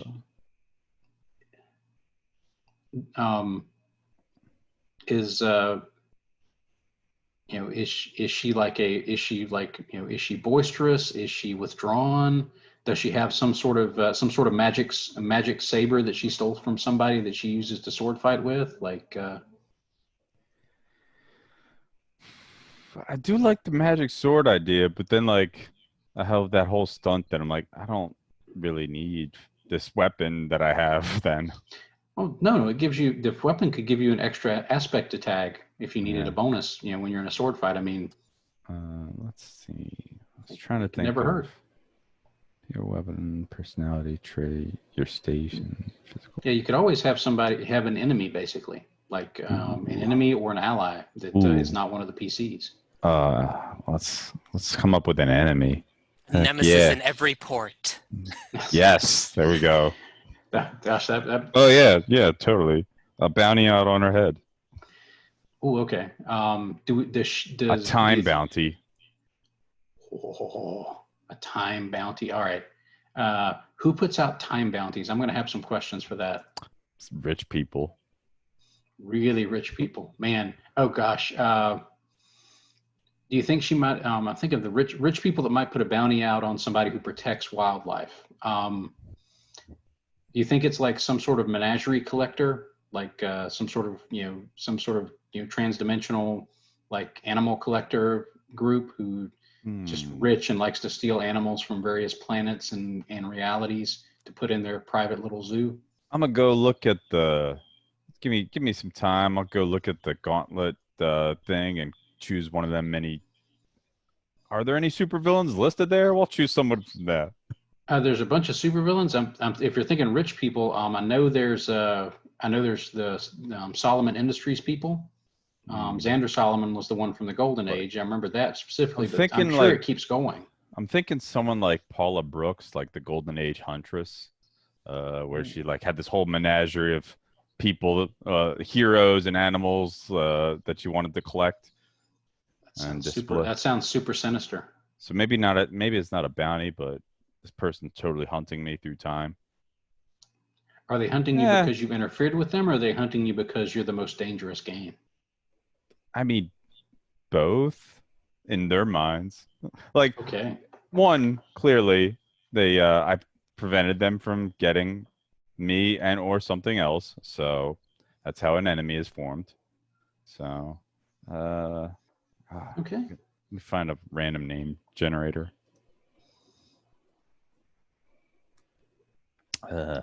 Oh, I know. I'll just do my old PC, Farala. She's totally a supervillain now. Ah, so is she present in the current dark future, or has she put out a bounty on you, like where someone else is going to be hunting you, or is she coming in to hunt you? Do you think? And I'm sorry about any I want to background fireworks say you might hear. all of the above. Is that good? Sure, sure. So this evil version of that character is now Yeah. hunting you in this time and has She was. also hired other people to hunt you. It's not really an evil version because she was already a villain to start. So Oh, it was one of those games. Okay. yeah, it was a So Monster Arts game. So she was a supervillain already, kind of. yeah, I mean, she was in Super Juvie, and then she just went all Juvie. Okay. She's from that Comdeer. That's where she's originally from. Okay. Okay. Was that the cat person? Yes. Okay. Okay. Now I remember who you're talking about, because I think she was the first character I think of that mentioned the Hollow Earth space. If I remember right. Okay. Yep. All right. See, Stephen, did you have all your stuff ironed out, including your personal aspect, or do you have any questions Yeah, about that? I do. Okay. Laura, where are you at on your aspects, your concept, trouble, all that stuff? I'm good. I'm just figuring out how to phrase my personal Okay. yeah, that thing. And again, I apologize if you hear the fireworks in the background. My neighbors are obnoxiously popping fireworks at 9 o'clock on July 3rd here in the U.S. Sorry. So what is the basic kind of thing you're going for with your personal aspect, like the long version, and then maybe we can trim it down? Yeah, so I like the idea that Norgar is kind of a incomplete test subject for whoever turned them into this. And so they sometimes short circuit. They sometimes will lash out in anger. There's more cyborg parts will take over control of it. Okay, so so they've got a glitch somewhere in their system. Let's see. Are the glitches triggered by anything in particular? Like, is it like extreme emotions that trigger the glitches, or can they just happen anytime? I mean, I think they definitely will tend to surface if there's an emotional trigger, but I think they will also happen sporadically. I think that it's not. Okay. Let's see. We can start off with just calling them glitchy cybernetics, and then you kind of make a note somewhere of when they most likely come up. Because if you want to tag that, if you want to invoke that particular aspect to like get a fate point to say you start having cybernetic glitches that interfere with whatever you're doing, that's a good way to replenish a fate point. If your cybernetics are glitchy, so that works. We can just call them glitchy cybernetics to start with, and then we can throw in some explanatory notes about it if we need to. All right, cool. Okay. Let's see. All right, I think that puts kind of everybody, kind of got down to the social aspect, which is where we needed to be. So I'm going to kind of go around and get everybody to sort of introduce who their character is, and just kind of the short version. And if you want to highlight kind of your character's abilities, you can. But this is kind of to give everybody an idea of who each of these characters is, so that we can, when we come up with the social aspects for each person, everybody will have an idea of who it might make the most sense for them to be tied to, or who might be the most interesting other character for them to be tied to. And of course, your aspects can cover more than one other PC if you want them to. That's perfectly cool. The default is we want to have each character to have at least one social tie of some sort to one of the other characters as a part of the group dynamic. Okay. Let's see. Go clockwise around my screen, which has shifted now, which would lead me to Joe. If you could tell us about your character, and let's kind of see where things will go. All right, Naba. She's the time-displaced jungle protector of the venomous paradise. She's like a Shauna jungle person mixed with Jonah Hex, who is a time-traveling cowboy, just a time-traveling jungle protector. Yep, she's real good at fighting and very passionate. Very passionate. Wears her emotions on her sleeves a lot of the time. Cool. Okay, and Puckett, could you give us a quick synopsis of Old Man Lionel? I am playing Lionel. I am a sentient mass of metamaterials currently configured as a capybara. I have been stuck in this configuration for quite some time, since before the apocalypse happened. I am still trying to figure out why the apocalypse happened and find an artifact that will allow me to fix this timeline, because there's no way it could have ever have gone this wrong. Okay. Next on my list would be Stephen. Could you tell us about GB? Yes, I am playing GB. I am a Guardian class robot of the Gauntleteer Secret Sanctum. Don't tell anyone about that. I have found myself in this post-apocalyptic wasteland, but I endeavor to improve things through applied dustings and Earl Grey. Excellent. Laura, could you tell us about Norgar? Or Norgar. I'm sorry if I mispronounced that. No, that's right. Norgar. So Norgar uses any pronouns. They were once a normal mantis person. They went on a raid for resources and they woke up like this. So they've got these kind of like cyborg appendages. Their head's the same, which is good because Norgar always had a great face. But yeah, so they're a little bit upset. So they are currently looking for an artifact to restore to fix their glitches right now. To restore their humanity, but mantis, haha. I did a funny. But yeah, she's pretty careful, but yeah. Okay. Now I'm going to kind of ask everybody, we're going to go around and sort of formulate social connections to at least one other PC. And we'll kind of go back around in the same order. Joe, if you could let us know kind of who do you think, after hearing these character descriptions, do you think it might make the most sense for for your character to have this bond to about getting involved in this adventure? I think Norgar, because I respect and feel bad that you were forcibly cyberneticized.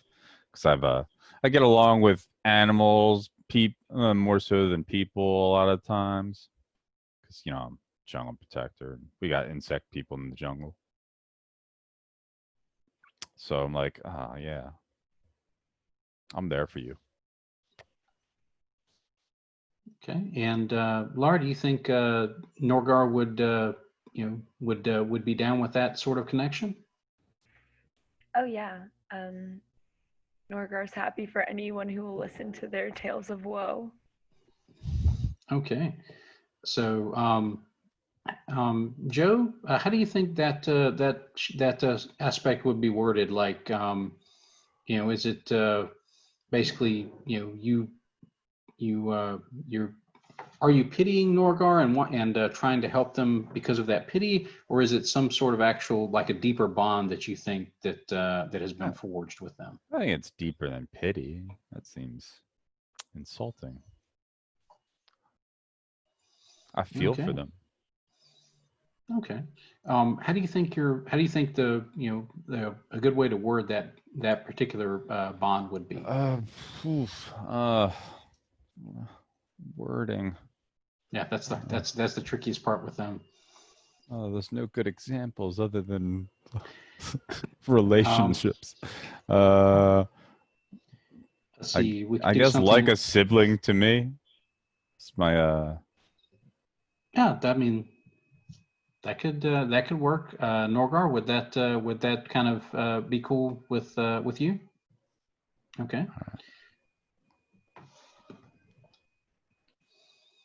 Now, do you think they would dang it, do you think it would be for Nabaa like a sibling, or would it be like a packmate? Like, how do you think that Nabaa sort of Oh relates yeah, to that's other maybe people? chosen packmates. I think sibling is Okay. more a thing. All right, and so we've got that one social connection there. And Norgar, when we get around to you, you can I would suggest kind of we've got that established, I think. So it would be perfectly okay if you wanted to pick somebody else to kind of have your social contact with, or you can also pick Nabab as your social aspect, however you want to do it. Next in my line on my screen would be Puckett with Lionel. Who do you think Lionel has developed a bond with in this crazy post-apocalyptic future? Well, Joe, didn't you say your character is being hunted by bounty hunters? Yeah. I wonder if, considering that Lionel has changed some little bit in the intervening years between the apocalypse and now, if Lionel heard about the bounty on your head, and more importantly about the issuer of the bounty on your head, and is hoping to kind of hang around you, maybe get a line on who put the bounty out and track them down, because, well, Lionel doesn't like turning down bounties, but Lionel likes poachers even less. What do you think? I don't know. I mean, that works with me. I think like the thing is, we do know who put the bounty out because she's a villain nemesis. But yeah, like maybe like is it like you only like hunt like you're like the good bounty hunter that only hunts actual criminals versus like, hey, this person is not evil or bad? I might be inclined for a sufficient amount of money to kind of overlook it if maybe the person wasn't terribly bad. But they would have had to have done something bad. Yeah. Like, north of a speeding ticket. Yeah. It's not just like, yeah, I just really want to own that person. No, that's fucked up. No, I don't like that person. No, that's not a sufficient reason for a bounty. Like, Yeah. Yeah, it's not illegal. Well, I don't know if bounties are legal in the apocalyptic future. I don't know if law is a thing. Point It doesn't being, seem likely. It's one of those things where if I'm going to, I'm probably more like the Magnificent Seven kind of bounty hunter, as opposed to, yes, The Witcher. Good way to put it. Like, I'm kind of at a community's beck and call.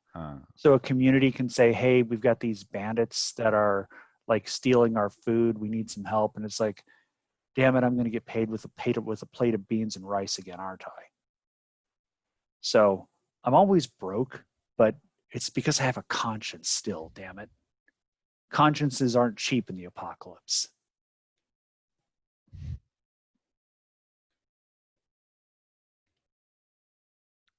Consciences are the most expensive thing to have in an apocalypse.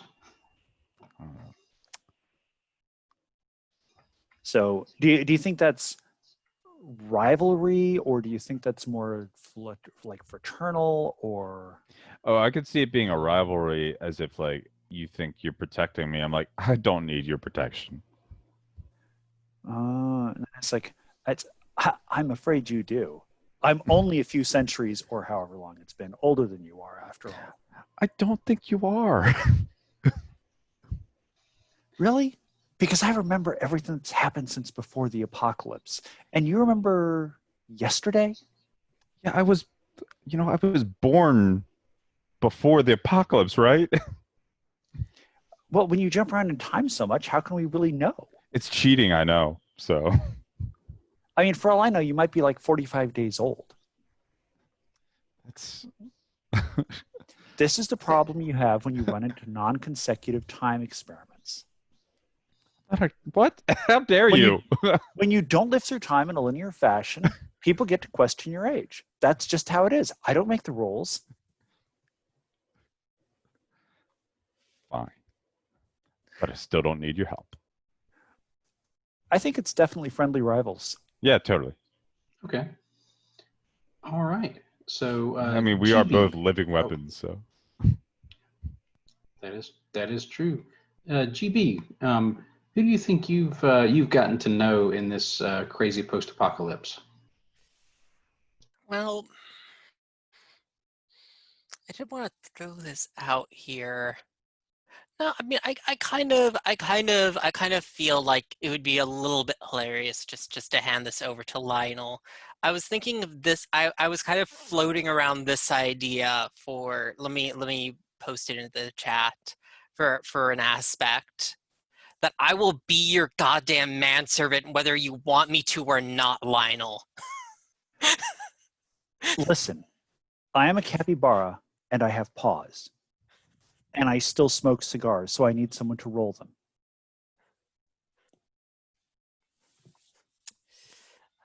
I am loaded with numerous accounts of the various mortality rates associated with smoking.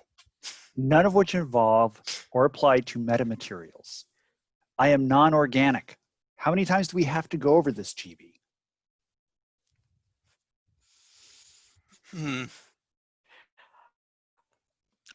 I'm unfamiliar with that. Is it some sort of vacuum tube technology? Close enough. Is my cigar ready? I prepared for you a cup of wonderful Earl Grey.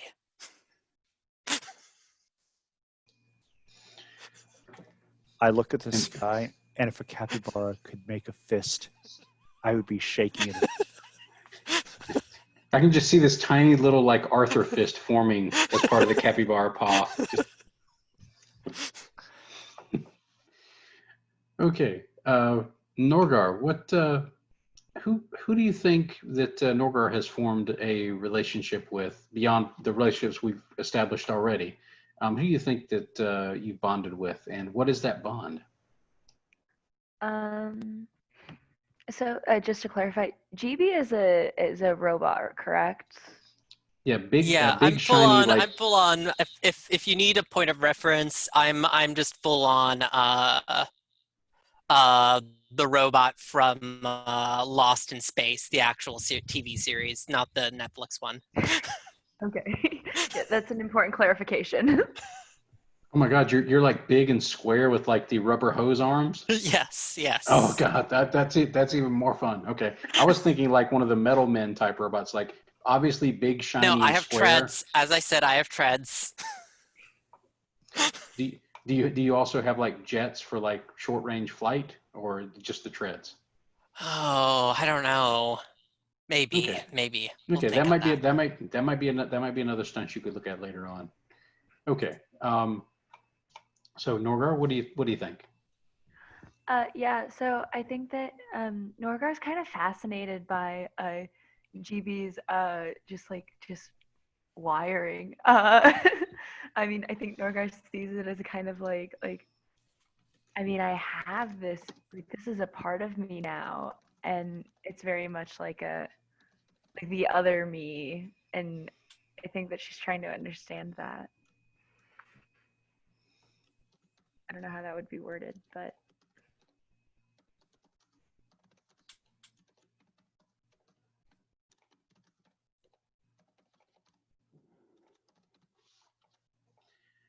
Okay, let's. Oh, wait, I think I went. Sorry, my camera went off for a second. I'm thinking that it could be. Is it like a fascination? Do you think, or are you guys chatting about how unreliable your technology is, or what? What do you think that relationship looks like?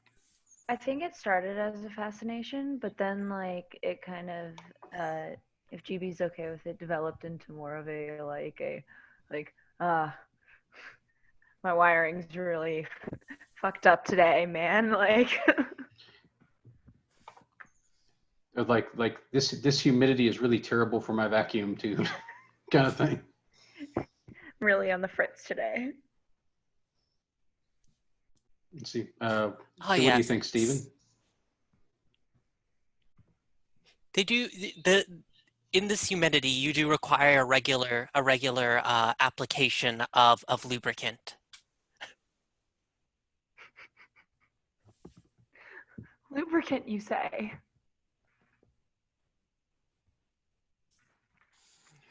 Yeah, and I think I'm just. No, I'm not gonna add it. It's I think a little bit overpowered to just have the absurd like random hoses that shoot random substances. That would be an awesome stunt to think of later, though. Yeah. Like just something that we'll have to work Yeah. on that one. That might be one of those create an advantage stunts. Where like you have a hose that sprays something all over the place. Whatever it is, this is what the kind of advantages you create. I prefer natural petroleum myself. That can be really rare or really common in the apocalypse, depending on which apocalypse we end up in. Okay. So that kind of gets us through our social aspects, and now first off, we've kind of crossed the 10 o'clock hour. Now we're about at 10:10. Does anybody need to take a quick bio break, or can we move on into my kind of world building questions I've come up with? Everybody good to go for at least another maybe 30 minutes or so before we take another break? Good. Bucket, you okay? Oh, you posted yep in the chat. Okay. All right. So I have a couple of questions to ask, and this is kind of helps me to come up with ideas to work things in. Now, as I discussed before, this world is currently run, as much as this post-apocalyptic crazy wasteland world can be run, by these powerful warlords that are typically referred to in the terminology of the game as masters. We can refer to them by that term, or if you're not comfortable with that, we can call them something else like overlords or warlords or whatever we'd like to use. Each of them has that too, mass holes. That's probably what you call them under your breath and probably out loud sometimes. That would be definitely awesome. So the defining elements of most of these people are that they are really powerful entities, like the kind of powerful entities that would generally require like full teamwork to stand a chance against. They're not quite, if you've ever played Fellowship, they're not quite at the level of the Fellowship's overlord, but they're like maybe just below that. Like they're super dangerous. Like most of their lead approaches are going to be like at least +5 or better for their lead approaches. Like they're powerful. So it would take all of you to kind of stand a chance against one of these masters in direct straight up fight. All of you would have to operate cooperatively to go up against them, and they're going to always have minions. Each one of them is going to have a bunch of minions that do their bidding, and a couple of lieutenants that do their bidding as well. Minions are entities that you're going to take out in squads. Lieutenants are like the bad guys with names. Kind of if you're thinking like minions are if we're thinking video games, minions are your standard enemies. Lieutenants are your mini bosses, and the big bads are the masters. So my question to each of you to start off with is and I need each of you to answer this one in turn, and we'll start off with Joe. Joe, what is the name of one master that you have dealt with before? Like names. it can be you can just do a title if you want. It doesn't have to be an individual name. Let me. Milov. Okay. Miliv. Okay, and I'll type that in the chat. And how did that association end? Like, what was the how did things end up at the end of that particular contact? Not good for me. She's the one that stole the heart of the venomous paradise. Okay, so if you had to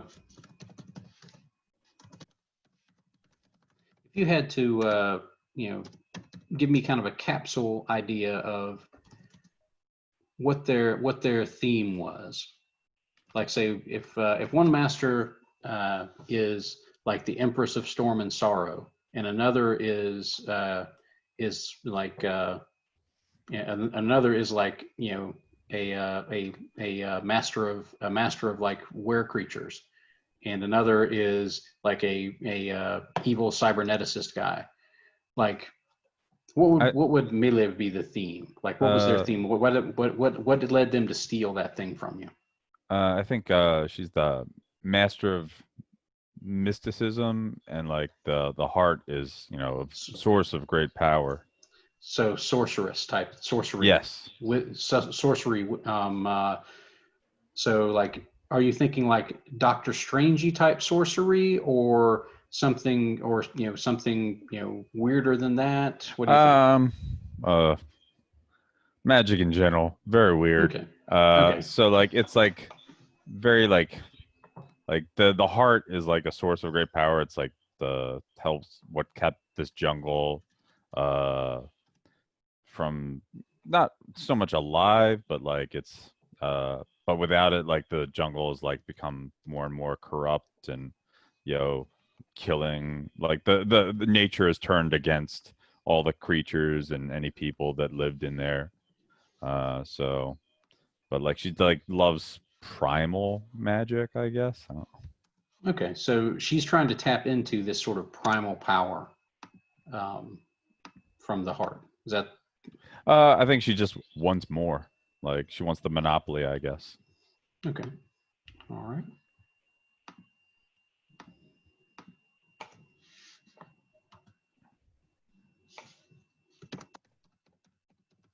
I guess like she loves nature magic. Okay.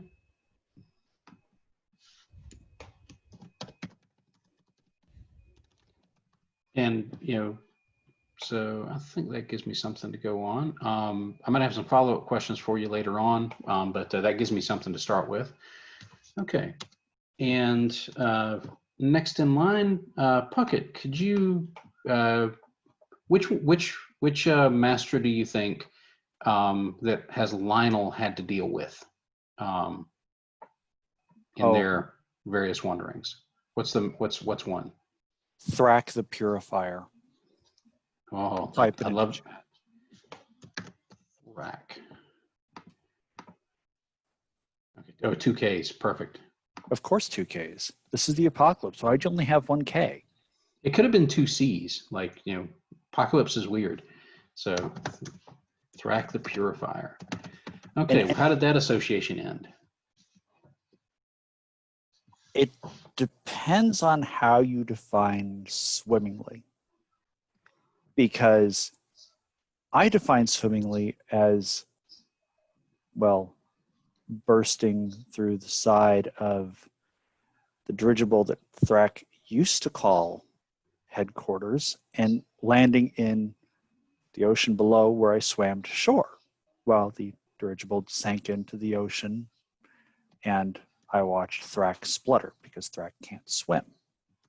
There is no one that would define swimmingly as this, Mr. Lionel.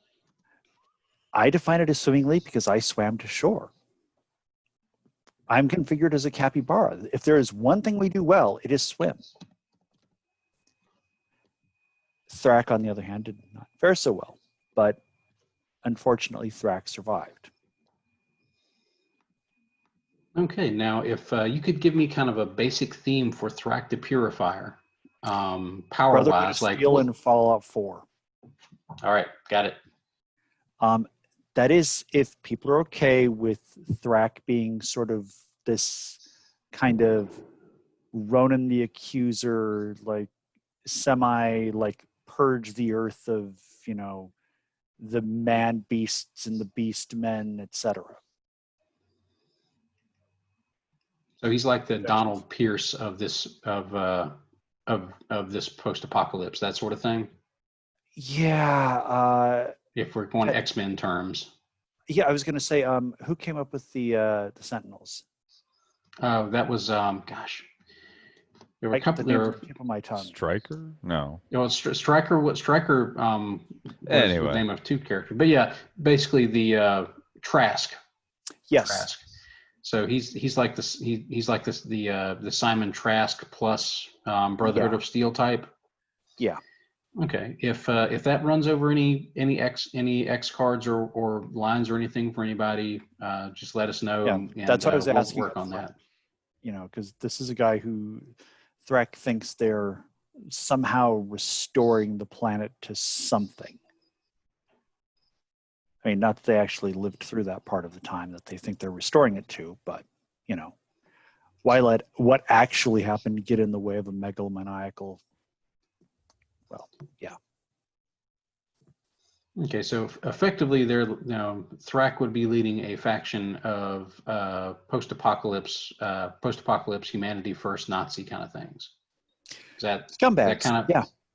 Gotcha. Yeah. Okay. Does anybody right now, as far as you can think of, have any objection to basically having a group of those type of people around as obvious villains? As long as we get to punch them in the face, I'm good. Or You stab, or punch them shoot, in stab. any body part you want. So, okay. So, if we get into it and something comes up that is problematic for anybody, just let us know, and we'll backtrack and get it sorted out. All right. So I'll make a note of that, and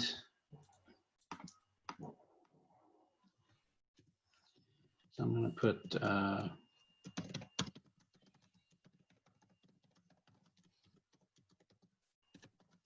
We'll put Trask and Striker plus Brotherhood of Steel.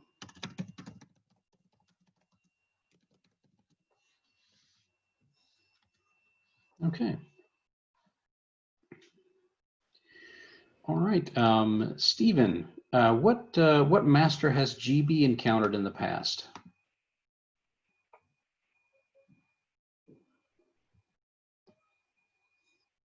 I have some suggestions if you can't think of one. Like I've got three in the pocket. I mean, I do have a few ideas. My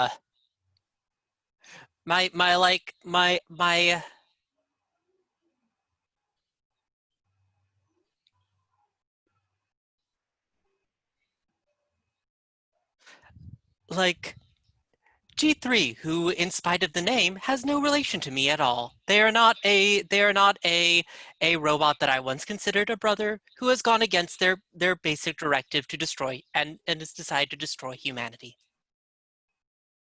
Okay, so we've got G3 is basically the opposite number of the of Thrak the Purifier. Would that be fair? Like as far as like they're the robot version of Thrak? Well,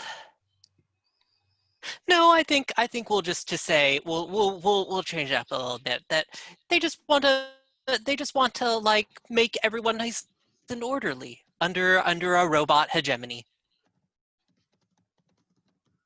Okay, so G3 is pro robot hegemony, and are they a robot that is similar in form and function to GB, or are they an entirely different model, do you I think? think they totally used to be. I think that they've definitely like upgraded themselves though, much more than GB has.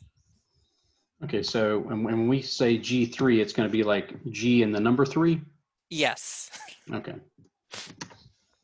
All right. And how did your contact with G3 end?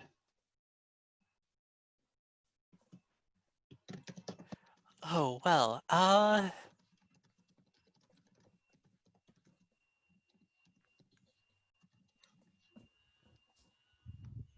think it ended with me and with G3 uh breaking me and leaving me in a scrap heap somewhere. And then Mr. Lionel came along and reactivated me, and I was so pleased as I had not seen Mr. Lionel for centuries, and had assumed that he had died along with everyone else, and was very sad, but then became happy and decided to once again begin serving Mr. Lionel as their faithful manservant.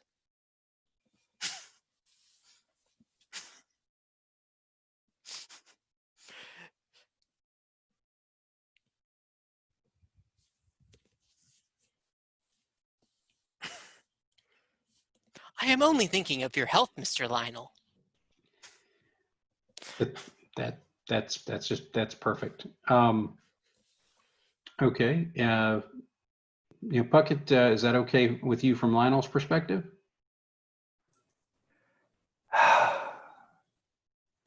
Yes, that's okay. For a sufficient value of okay. That's all we can ask for. Okay, Laura, for Norgar, what master do you think Norgar encountered? If you don't have one, on tap, I have, like I said, I have 3 in the bag that I've got available if folks have trouble coming up with one. Well, I'm wondering if the person that I've gone up against was actually the person that made me into the cyborg mantis. And I think his name is Dr. Glitch. He has this unfortunate habit of kidnapping people and turning them into cyborgs. Okay, and they call themselves Dr. Glitch. Okay. Okay, let me make a note of that.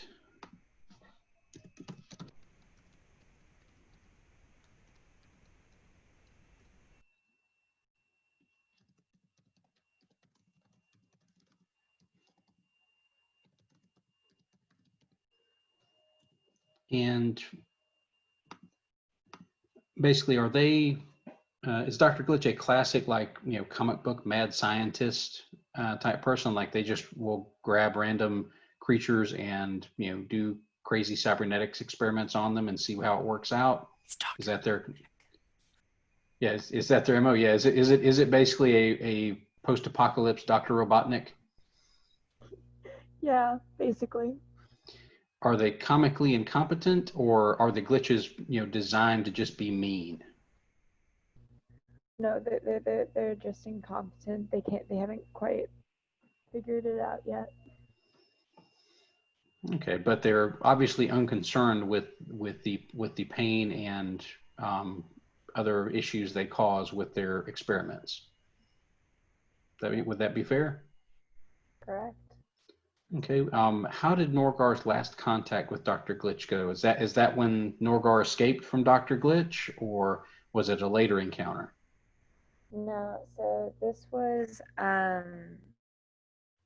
I think that Dr. Glitch actually left a calling card. I think that Norgar woke up, and I think that on one of their appendages there was like a Dr. Glitch signature, like kind of branded in on one of the cyborg legs.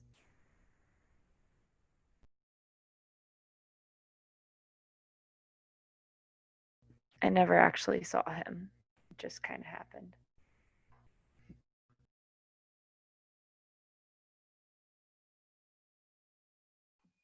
Okay, so Dr. Glitch is not only like a cruel and arbitrary and slight and semi and kind of strangely incompetent mad scientist, he's also a super creepo who will, sneak up on people and inscribe a trademark on their cybernetic limbs. Okay. So that's good to know. All right, and my next question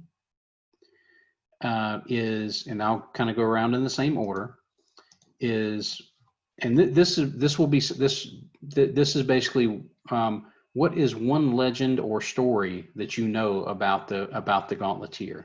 Like right now, y'all are the only people who in this post-apocalypse future that you know of that remember the Gauntleteer, like that remember these stories. And the same one, I'm going to ask you, what is one story you remember about the Gauntleteer? And as a part of that story, what is one artifact that you remember that is tied into that story? Joe, with yours, the heart thing may be like the best thing to tie in there. Like that's already ready made. Like I'm looking at that and going, when I heard you talk about that, I was like, dang, that's perfect. Like I couldn't have come up with better than that. Do you want to just run with that? It seems too perfect not to. Yep. No sweat off my back. So what was the story about the Gauntlet? Like what contact did the Gauntleteer have with the heart? Like what was the story there that links the Gauntleteer to the heart? Oh, I think that like in his many adventures and travels through space, obviously, because it's on another planet, like while helping fight off some alien overlords that are trying to take over the planet, like the heart of the venomous paradise, for his protection, they gave him a blessing of maybe like a small like a little seed of the heart. So yep, that's how we know each other or knew each other. Okay, and so you've got so we've got there might be a seed of this heart in addition to the whole heart itself out there that might need to be recovered in order to maybe fix the future, right? That sounds reasonable there. Okay. Let's see. Going in our same order here. Puckett, what story does Lionel remember about the Gauntleteer, and what artifact do you think is still out there somewhere in the future that is tied into that legend that might help? Well, work with me here for a second, because I know now we're actually like touching on things that go into the actual canon of Gauntlet comics. I'd kind of like it if I remembered a story about, as much as I hate to say this, a grim and gritty version of the Gauntleteer. Ooh, the Iron Age Gauntleteer or Bronze Age Gauntleteer? Okay. Well, probably not bronze, but certainly iron, I think would be, because that would have been hitting in like the 90s basically. And it was probably done by somebody who wasn't that good at writing it and just like threw a bunch of blood and profanity in because they thought that made the story mature, as opposed to, hey, it's like marital issues. Oh, it's like somebody who wrote a Lobo comic without remembering that Lobo is a parody. Yes, precisely. And thought Lobo was actually worthwhile. Like this is something, yeah. Sure, this wasn't written between 2000 and 2010. It could be that too. The worst period of comics. I don't know. I remember the 90s. I'm down with Randy the Ram Robinson. The 90s sucked for comics. Nope. Yeah. You're wrong. So, and I'm thinking that, and I'm really sorry to do this to the comics fans present. I'm thinking that I am trying to retrieve a bandolier of pouches.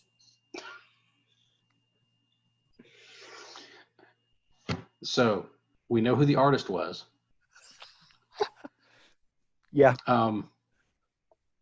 And Okay, so it's a bandolier of it's a bandolier of pouches, and you're not sure what's supposed to be in them, or do you know? Do you have an idea? I'm, for all I know, it could be anything. It could be a time travel device. It could be some sort of unobtainium derived element. All I know is that either this bandolier is the key or it contains the key to fix things, to set things right. Okay, That so there's something in this bandolier. There's something about it. You know, maybe this thing got displaced from time somehow. Maybe by trying to return this with the belt of pouches that it has snaps to connect to, I can actually restore the timeline. I can make everything right. Okay. So let's see. All right. So we're going to note the bandolier of pouches. And what was the nature of this Iron Age, like of this Iron Age Gauntleteer story? Like it was it was messy and unironically violent.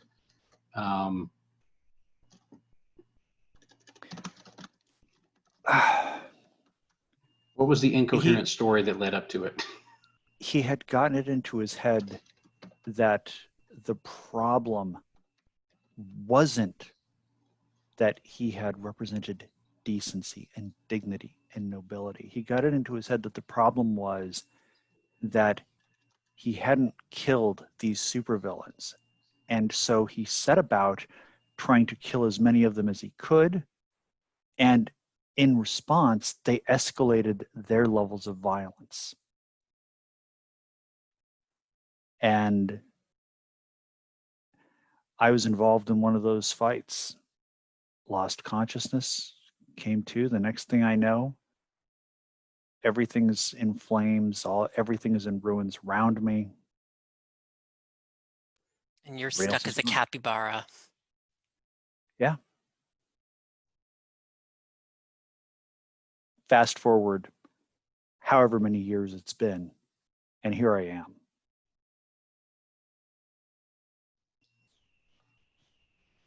Okay, so I think the ultimate question you might have to confront with that bandolier of pouches is, should you restore that part of the timeline?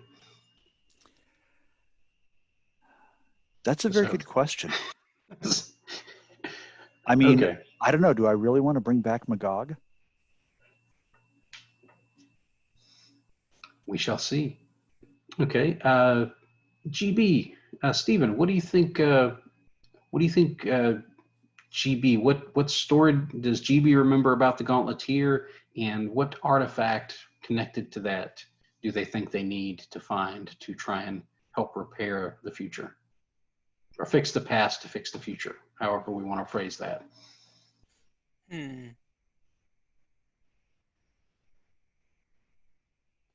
Yeah, I'm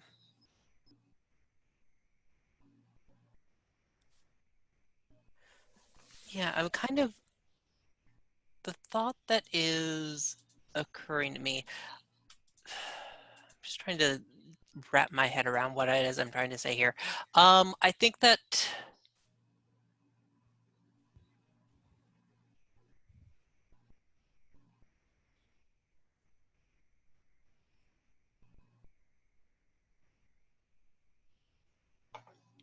I like the idea that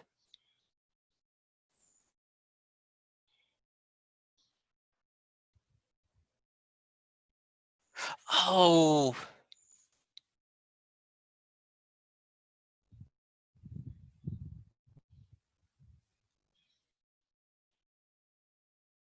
man, because I'm just suddenly thinking I have a completely different idea for like a master.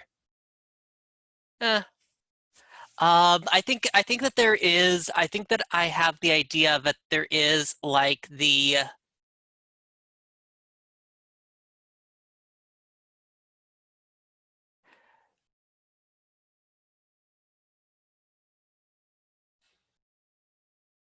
like just some kind of artifact that has been sealed away in this kind of secret sanctum of the Gauntleteer somewhere in the city.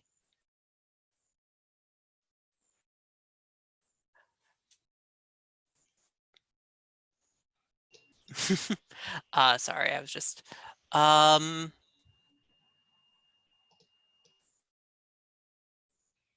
sorry that I'm just kind of spacing out here.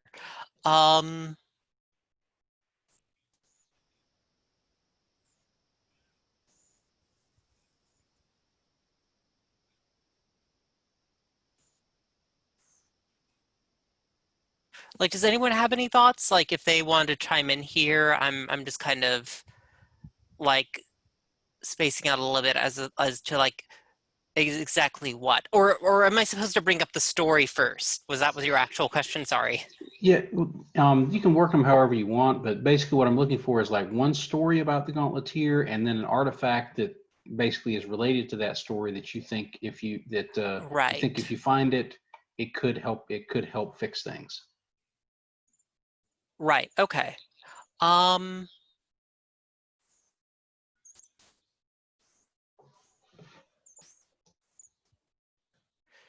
I think that there was a kind of like crossover event within like the like Gauntleteer's story that I ended up getting embroiled in, where we ended up seeing the Gauntleteers of different eras all like teaming up for some threat. And I think that I know that the like Proteus core that was like that they ended up that was like at the center of this whole like time crisis across multiple eras was like that gauntlet that the Gauntleteer like retrieved like is being kept down at the sanctum.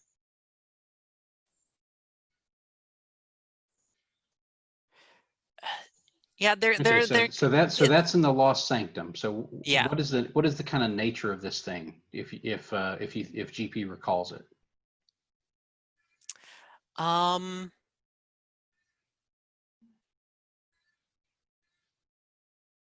I think that was being used by I think it was being used by I'm just trying to think of names here by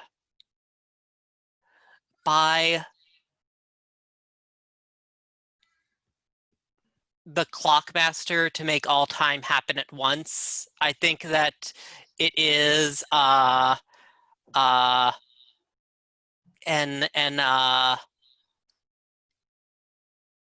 like it's kind of like this I kind of imagine it's like a like weird glowy like pocket watch, and it has like this like I guess the reason I think it in particular is important is because it has like a connection to like manipulating the time.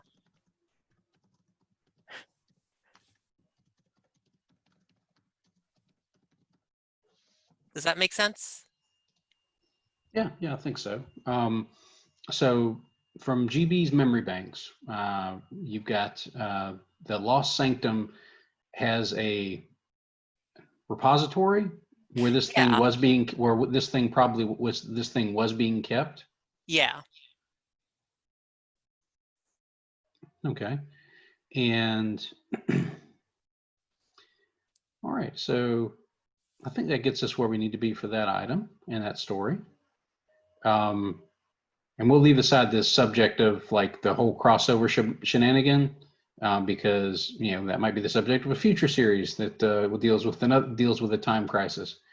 Norgar, what do you think is the story that Norgar heard about the Gauntleteer, and what was an item that's related to that story that Norgar thinks might be able to help make things better? Yeah, so I think Norgar's story is fairly recent. Um, she had heard tales of like this person, the Gauntlet here, um, uh, trying to fix things. And Norgar's had heard that they had access to this um, she laughs now because it's a sewing needle. Is this magical sewing needle that was supposed to like help weave back together the different multiverses, the different time periods, and just try to make everything that's happening separately now all become one. But Norgar heard this from somebody they found in an alleyway who had seen better days. So she didn't think much of it. But now that but she's beginning to wonder, what if the stories were true? What if this sewing needle does exist?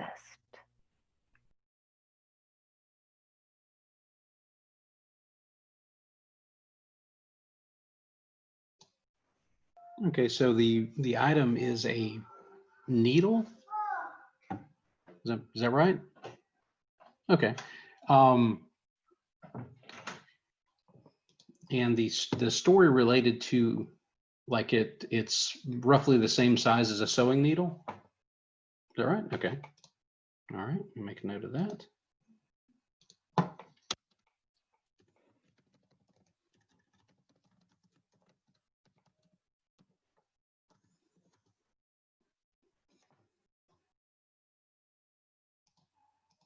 Okay. And did this story reference any particular like ability the sewing needle might have? I'm already kind of thinking like magic, because I was looking at some of the log notes, or some of our little note log here, because magic needles and sewing and stuff like that. Like that's definitely cool. I've got some mythological ties for that. Is there any other power you think, Norgar, that might have led to something, some other abilities that the needle might have had? I'm sorry, can you repeat that? My internet went out. Sorry. What other abilities do you think the needle might have had? Like I'm definitely thinking like magic, magic and reality manipulation through sewing, or like, crocheting or something like that. Like, because I love the idea of somebody like sewing up a future. Like that's awesome. Do you think there might be anything else tied to the needle as far as the story went? I mean, that was the kind of thought process I was having. But I'm wondering if like a specific kind of like thread would be needed or something along those lines. But Well, I like that idea. yeah, I'm open to suggestions though. Okay, well, I mean, that gives me somewhere to start, I think, and we can certainly, look at suggestions going forward. And we'll have some time to kind of throw some more ideas at the wall if you guys want to email back and forth about some of the ideas for this stuff, as we're working up to next session. Thread ribbon from Starlight. Ooh, that's pretty. That is pretty fancy. Okay. Let's see here. Now, some of these things I think we already have an idea about, but I'll kind of highlight these questions just for, just for my purposes here. And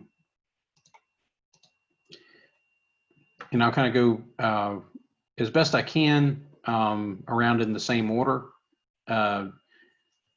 Joe, for Nabaz, Heart of the Venomous Paradise.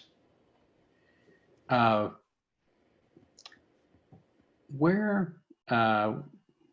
is the area you think it might now be located in? Like where is the sorceress hiding it now? She's got it in her citadel. Oh, I love the idea of that. We Yeah. can come up with a fancy name, a fancy post-apocalypse sorcery name for the Citadel later, but that's cool.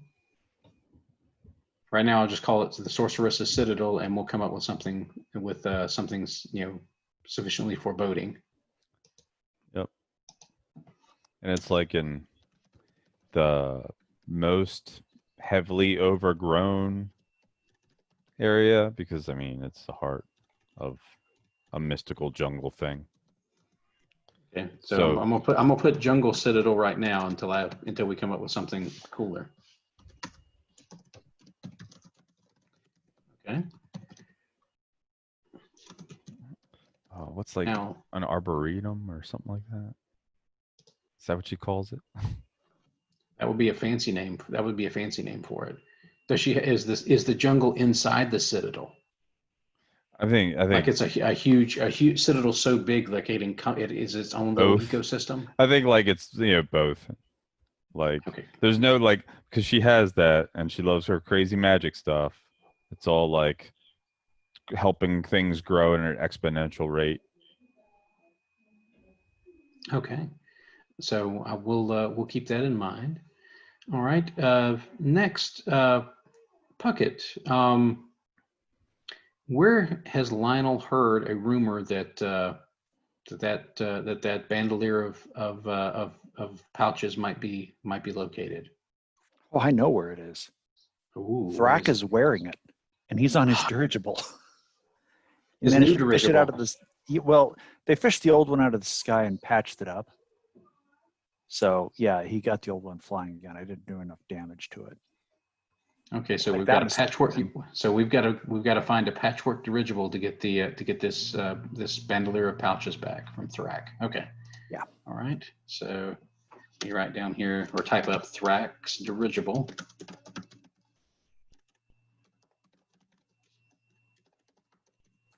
At least I should say Thrak is the last person I knew had it. Gotcha. Who knows? Maybe he traded for like, I don't know, a handful of magic beans that he could grow a vine out of or something. Thrak was not exactly the brightest. Yeah. But apparently he had just enough charisma. Okay, because he sure didn't build that dirigible himself, right? No. Okay. All right, and let's see. GB, we know where your artifact is located. It's in the Lost Sanctum. Oh yes, do not worry, Misters Naba, Norgar, or Lionel. I am certain that the numerous deadly traps have long since ceased to function. Now I have this as a follow-up for you, GB. What one of these masters have you heard is after the Lost Sanctum in that artifact? Is it G3? Oh yes, G3 is of the opinion that the timeline would be much improved by replacing all historical leaders with robots. I'm pretty sure Isaac Asimov would be suing them right now. No, but okay. So they want to get a hold. So G3 is after it, but they haven't found it yet, as far as GB knows, right? No, I believe they do not have it yet.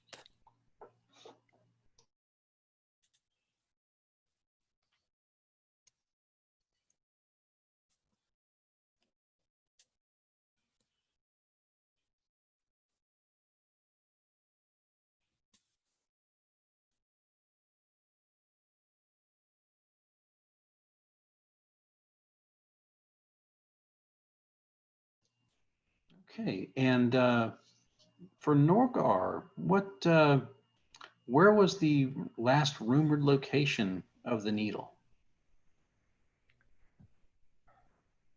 Do we want to call it the Starlight Needle?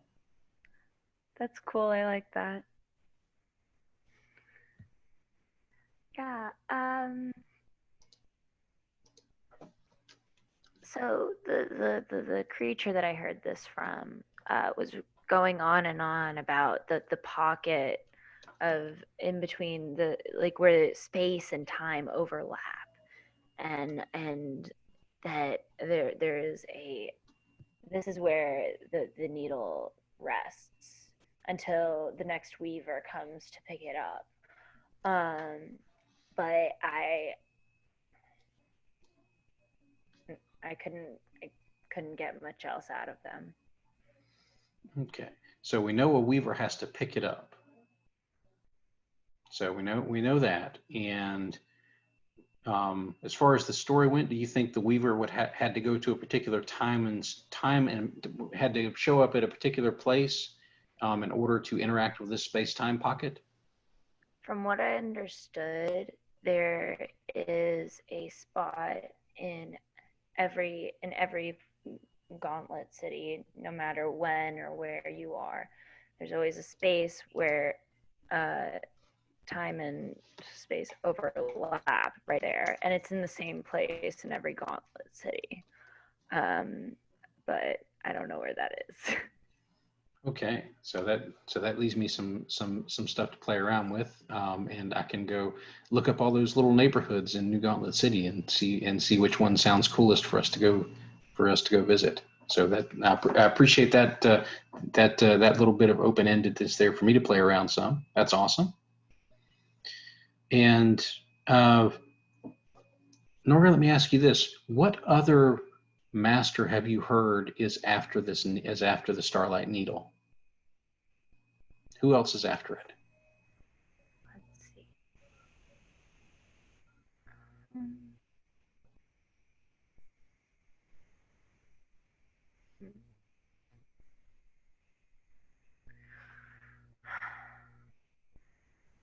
So do you think it's Dr. Glitch? It doesn't necessarily sound like their deal, but like, what if you did surgery with that needle? That might be an experiment to try, right? Yeah, that would certainly be something. Yeah, no, I could see Glitch going for it. But if we wanted another villain out there, I could try to think of something. No, Dr. Glitch is perfectly acceptable. Okay, cool. So.